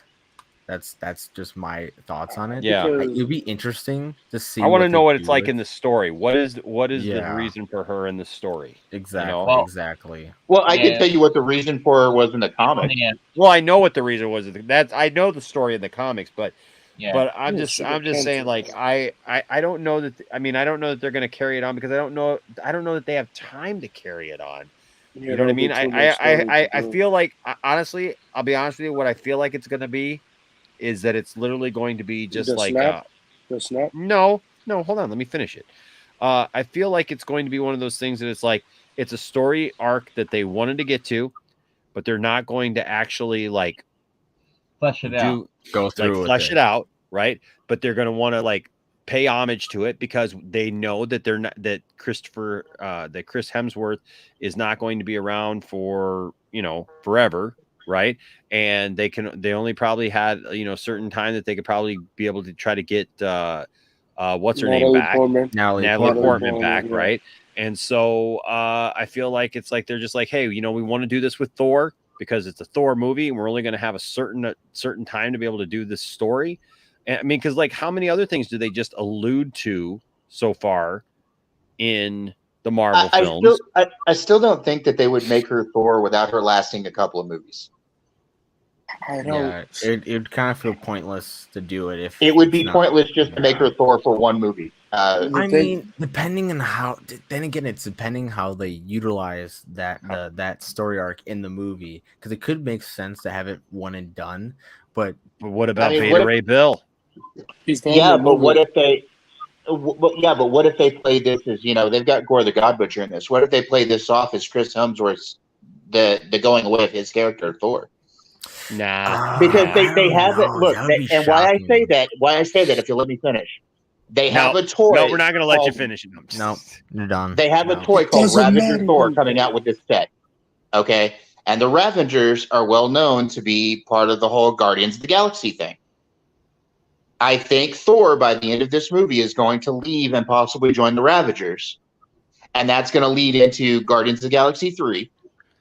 And it's going to leave Jane Foster as Thor, at least for a little while, going on in the MCU. I don't know. Because I think Natalie Portman because she got one final contract in Marvel, so I think she just did this as a one-off. I was like, I'm coming back. I disagree, but okay, we can go from Does that. this come out before the holiday special and Guardians 3? Holiday special come out by the end of this year. I think it's open to interpretation. Yeah, right now, it's open for discussion. I don't think anybody's wrong necessarily about this. I just feel like we're just like still trying to figure out like what. And plus, Comic Society makes a point. She got her own comic run as Mighty Thor. So again, I don't think that they're going to make her Thor. I get that, but dude, how many other storylines and everything have we seen that they literally just paid homage to? Like it's like they pay homage to it, but it's not like it's a mention, but it's not what they want to do. It's a mention, but they've got so many other things they want to get onto. I just don't see them like keeping Jane Foster probably around for very long. Okay, maybe if maybe if it survives this movie, maybe you get to the start of the next movie. Maybe I don't know. Yeah, that's exactly why I wanted to figure out. So thank you, Kaden, because obviously Thor 4 is going to have the Guardians of the Galaxy because that's where that's where we last see him. So there's going to be obviously a transition there, and that's going to kind of tie heavily to Guardians 3 and the holiday special because it's how Endgame ends with him traveling with the Guardians of the Galaxy, and so we're probably going to see all of them in this movie. That only makes sense. That's probably like already confirmed as to how you're going to do Thor 4 without, having that dynamic kind of played out for a little bit. So in the beginning, you're going to see Thor having a Rocky montage and working out and getting back to skinny. Probably, yeah. Yeah, so which is going to be cool. Exactly, Kate. That's what I think they'll do. Do you think they'll do anything with the Valkyrie character? Like maybe because obviously we're going to see that Thor's off world with the Guardians. So the setup for Jane Foster's Thor, Lady Thor, with Mjolnir being put back together and her getting the powers of Thor. Like, do you think that there could be even a hint of something they want to do with Valkyrie, and with Lady Thor, like the female characters? Like, remember how they got a lot of flack because they tried to do that? Like, they had that scene in Endgame where all the females of the universe got together in that scene. Do you remember that? You mean that forced thing that Captain Marvel really didn't need to do anything with anybody else because she literally could have ran through everything given the fact that she ran to that ship when she first showed up. And yet, do you think Marvel wants to do something like it's all female centric? No. I think that's done. I don't think they're gonna ever do that. It was just a once in a lifetime. They might. It'd be cool to see. Maybe a series. Maybe a series where they get a bunch of women together. But then they will call it woke, Don't forget. I don't think they're concerned. And? I really don't think that they care. I think they know it'll make money. They're not concerned with that, man. They're not concerned with that. I think they know that it'll make money and it'll be popular for girls and expand an audience. Yep. Yeah. Maybe a cartoon. That'd be cool. I'll tell you. For sure. Maybe a cartoon. I mean, what if season 2 is coming out later this year? So what's Thunderstrike?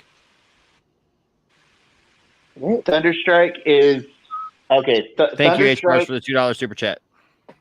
Thunderstrike was another Thor adjacent character. Give me just a second.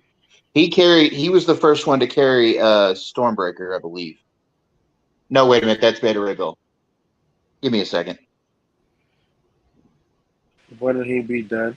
Well, doesn't Thor give Beta Ray Bill Stormbreaker? No, Odin did. Odin made Stormbreaker for Beta Ray Bill. Yeah. Okay, so Thunderstrike was a character named Eric Masterson. He appeared in Thor. Trying to remember what they did with him just really quick.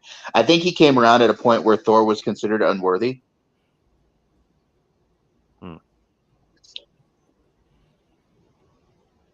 Okay. Taika Waititi, Plastic Man movie. I don't know. They still got a lot of characters to introduce. But look, I don't know that they're I don't know that they're setting up this. I mean, this is gonna you're talking about literally how many characters that haven't even. Well, Adam Warlock's coming out in Guardians 3. Sure. Nova's getting his own series. Yeah. But those are the only two out of those four that they've 4 or 5 that they've mentioned so far. Yeah, so you're a long ways. You're probably 5 years off before they do the Annihilators at the very least. Dude, at the least, you would have to introduce 3 other characters, and put them in a position where like they would actually be all together. Like you're gonna have to tell that out. So Silver Surfer is rumored to be coming in either near the end of this phase or the start of Phase 5. Beta Ray Bill has been seen. A statue that was Beta Ray Bill was seen in Thor Ragnarok on the planet where they were fighting for the Game Master. Mm-hmm. He was the statue. He was one of the champions there, so he's been teased but not actually shown as a character. And as for Quasar, but does that mean then that he had the power of Thor, or he was just Beta Ray Bill? He's probably just Beta Ray Bill. I mean, his race is already strong. Yeah, okay. I was just wondering if maybe that was just like a thing that maybe like they're gonna say happened off screen or something. You know, I don't think I doubt it. If they're gonna do Beta Ray Bill gaining the power of Thor, they'll probably do it through a Thor movie or something involving Thor in a series or something. H Bart's here with another $2 super chat. Says we need Ragnarok, the Thor clone robot. Yeah, that was a character too. I don't know. That involved the Dark Avengers and stuff like that. So yeah, that's another storyline they could do eventually. You talking about storyline for 10 years from now. That is. Damn, well, no, they could do the Dark Avengers at any time after Secret Invasion. Because the Dark Avengers were involved in Secret Invasion. Yeah, but how far out is Secret Invasion? I mean, that's going to be. You're looking at 2027, 28. That's a long time. No, because not Secret Invasion. What is the? Yeah, that's the one with the scrolls. The one that they're already talking about with what's her name from Game of Thrones. Yeah, I mean, but they're just starting that story though. Amelia Clark, yeah. Oh, Secret Avengers. I think come out next year. This year, I can't remember. But this year, no, next year. Next year. Next year, sometime. Can't go confirm that in the chat. But so she will be. Like I said, the Dark Avengers came around that time period. So I mean, it's possible. Well, they're doing the Illuminati and Doctor Strange too, which the MCU might do their own version of it. So see, but that's another thing though, and Caden makes a point. Caden makes a point in the chat. They could be setting up a different group of Annihilators because after Guardians of the Galaxy 3, there's supposed to be a major shakeup in the Guardians. There's rumors. James Gunn has said that a lot are going to die. He's done. Yeah, he's done with Marvel. Well, we know he's done. Yes, that's not the point I'm making. I'm saying the point is he said a while back in a Twitter post, I believe, that Guardians of the Galaxy 3 is going to be very dark and that a lot of characters are going to die. That's interesting. No. So, I mean, if they tear apart the Guardians, whatever's left could become Annihilators or go back to being Ravagers or whatever. Yeah. I still think that it's significant, though, that they have a Ravager Thor character toy in the toy series for this group. I think that Thor is going to leave and join the Ravagers, and that somebody else is going to have to take up for the God of Thunder. Each part does bring up a good point. I hope they recast General Ross in the MCU. I don't know if they will. Well, last rumor, he makes a cameo in She-Hulk. So I don't know how many episodes he was being She-Hulk, but That's the rumor. So I hope they recast him. I know the actor died too a month ago, half a month ago. I can't remember. Yeah, So, it's been a couple months. Yeah. So I don't know. The MCU hasn't said nothing about recast. No. Or they could use a CGI. And now person. I will say this: Secret Wars will not happen until probably Phase 6. But you're looking at 2027, 28. That's a long time. That's at least 8 years from now. But that's Secret Wars. That's not Secret Invasion. Secret Invasion's coming first. They're already building towards Secret Invasion with the Skrulls taking over certain people. That's true. Yeah. Well, there's a lot to be seen. A lot to be seen for sure. And DC, get your act together. We'll have to. You have to admit, Marvel does have the corner on the long play storylines. They take literally lots of time plus tying in everything else to get storyline somewhere. Yeah. I hope one day we get that with DC. One day.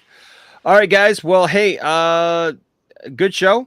Good show. A lot of great conversation. A lot of great Marvel conversation for all you Marvel fans out there who give me a hard time about not talking about Marvel enough. It's an MCU hater. Can we get a genuinely serious Marvel film though? H. Bart asks. God, I hope that's so. going to be the question, right? I hope so. But there you go. All right, guys. Well, hey, thanks for being here tonight. Thanks to everyone who's on the panels. Thanks to everyone who is in the chat. You guys are fantastic and a lot of fun. You guys make this a lot of fun. I apologize again for being a little bit late tonight, falling asleep. But you know what? It was well worth it that we actually picked up and still did the show. So hashtag old point Dexter. Sleep is important, though, man. Yeah, I'm not taking naps like William and who I think William just forgot where he was. He chimed in here and saw Amber Heard, and it scared him. He wasn't ready for all that. I think before we end the show, we will just take one more look and see what is Andy Signor up to right about now. I'm just going to randomly pick one to see. Thank you for the ride, stranger. The transportation was quite helpful. I'm about to go fight the evil demon Lord Malgrath. You have a wonderful day.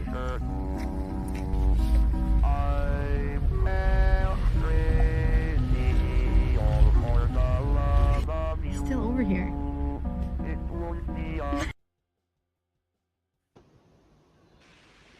He really put me in random place.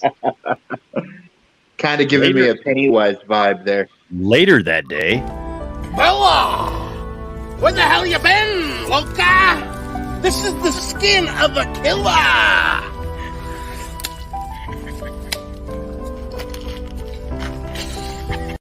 That shit doesn't hurt. The stick? Okay, so. And then you end your evening like this. Hello, would you like to buy some steamed beans? Oh, thank you. Wait, no, please. Oh my gosh. That's a little. Well, we shut the door on that one, so That's a little disturbing, Just saying. Don't look at me. It's not me. Tell Andy. Tell Andy, not me. I had nothing to do with it. So, all right, guys. I got a lot to do today. I got a lot going on Tuesday. So, yes. So I hope you do too. I hope that you fill your days with lots of joy, picture pages, and nerd stuff. So, remember picture pages? Anybody? Good old days. Thade, do you remember picture pages? Yes. Good old days. Yes, I know you don't probably want to bring it up because of who did picture pages, but still, yeah. Bill Cosby did picture pages. It was like a little like what a 5-minute segment that would pop on TV. Picture pages, fill your day with picture pages. Time to grab your pens and your pencils. You can play with picture pages, fill your day with picture pages till the Cosby does another picture page with you. you could basically send away for these like things that like you drew and stuff, and had a pen that like had a little thing on there. It was fun. Yeah. And then you wake up the next morning in a strange bed. Pretty much, yes.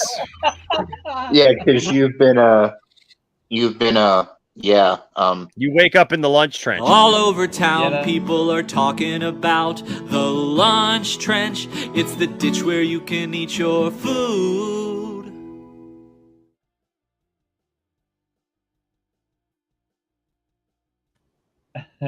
Wow. Yeah, but just don't eat the Jello pudding pops, okay? There you Just go. don't, Yep. man. Nope. Yes, Andy, I'm sure is happy about the Britney Spears news. She's pregnant, for those of you who didn't know. Also today at 4:30 p.m. Eastern Standard Time, Jiving with Jack is being taken over by Caden.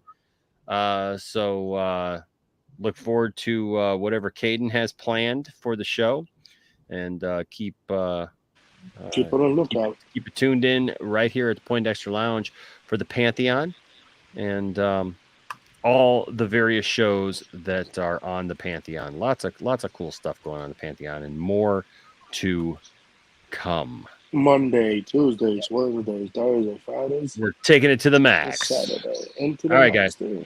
All right, guys. Thank you guys for being here. We appreciate all of you. Thank you for what you mean to us. You mean the world to us. You mean everything, and you're why we do what we do. You're why I spend all this time. Like you're literally why I stay up all night. I could have gone to sleep. I could have just like gotten up on the couch and just was like, oh, you know what? It's 1 a.m. almost. It's 12:30. I should go to bed. But no, I decided to spend another 3 hours and 44 minutes here with you. And so I'm grateful for you. I'm thankful for you. Thankful for you all. All right. Even the ones who hate watch. Hi. It's generally seriously. I'm genuinely being serious. I'm genuinely serious because you know what? It takes a lot to hate watch and to watch and listen for everything that I say and try to report it back to people who won't listen anymore. Hey, I'm done with my content for today. You guys all done with your content for today? I got one last little content thing for anyone hate watching. You're an ass. But it's all right because you're my ass. And you know what? Jesus even told his disciples to go and get him a donkey. So there you go. I don't know. Just having fun with that one. I guess. Look at H-Bart's comment. H-Bart. Oh, H-Bart's comment something. What a great maybe I'll cease and desist. Never. I will never cease and desist. I will keep. We shall never cease nor desist.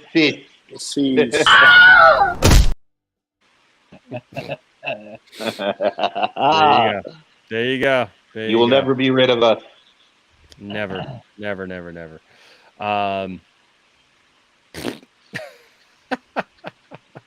All right, here you go. I hate the word content. When people say they're putting out content, it means they're putting out garbage filler material because they have nothing to say. With that being said, I have now completed my content for the day. Damn. I've completed my content for today.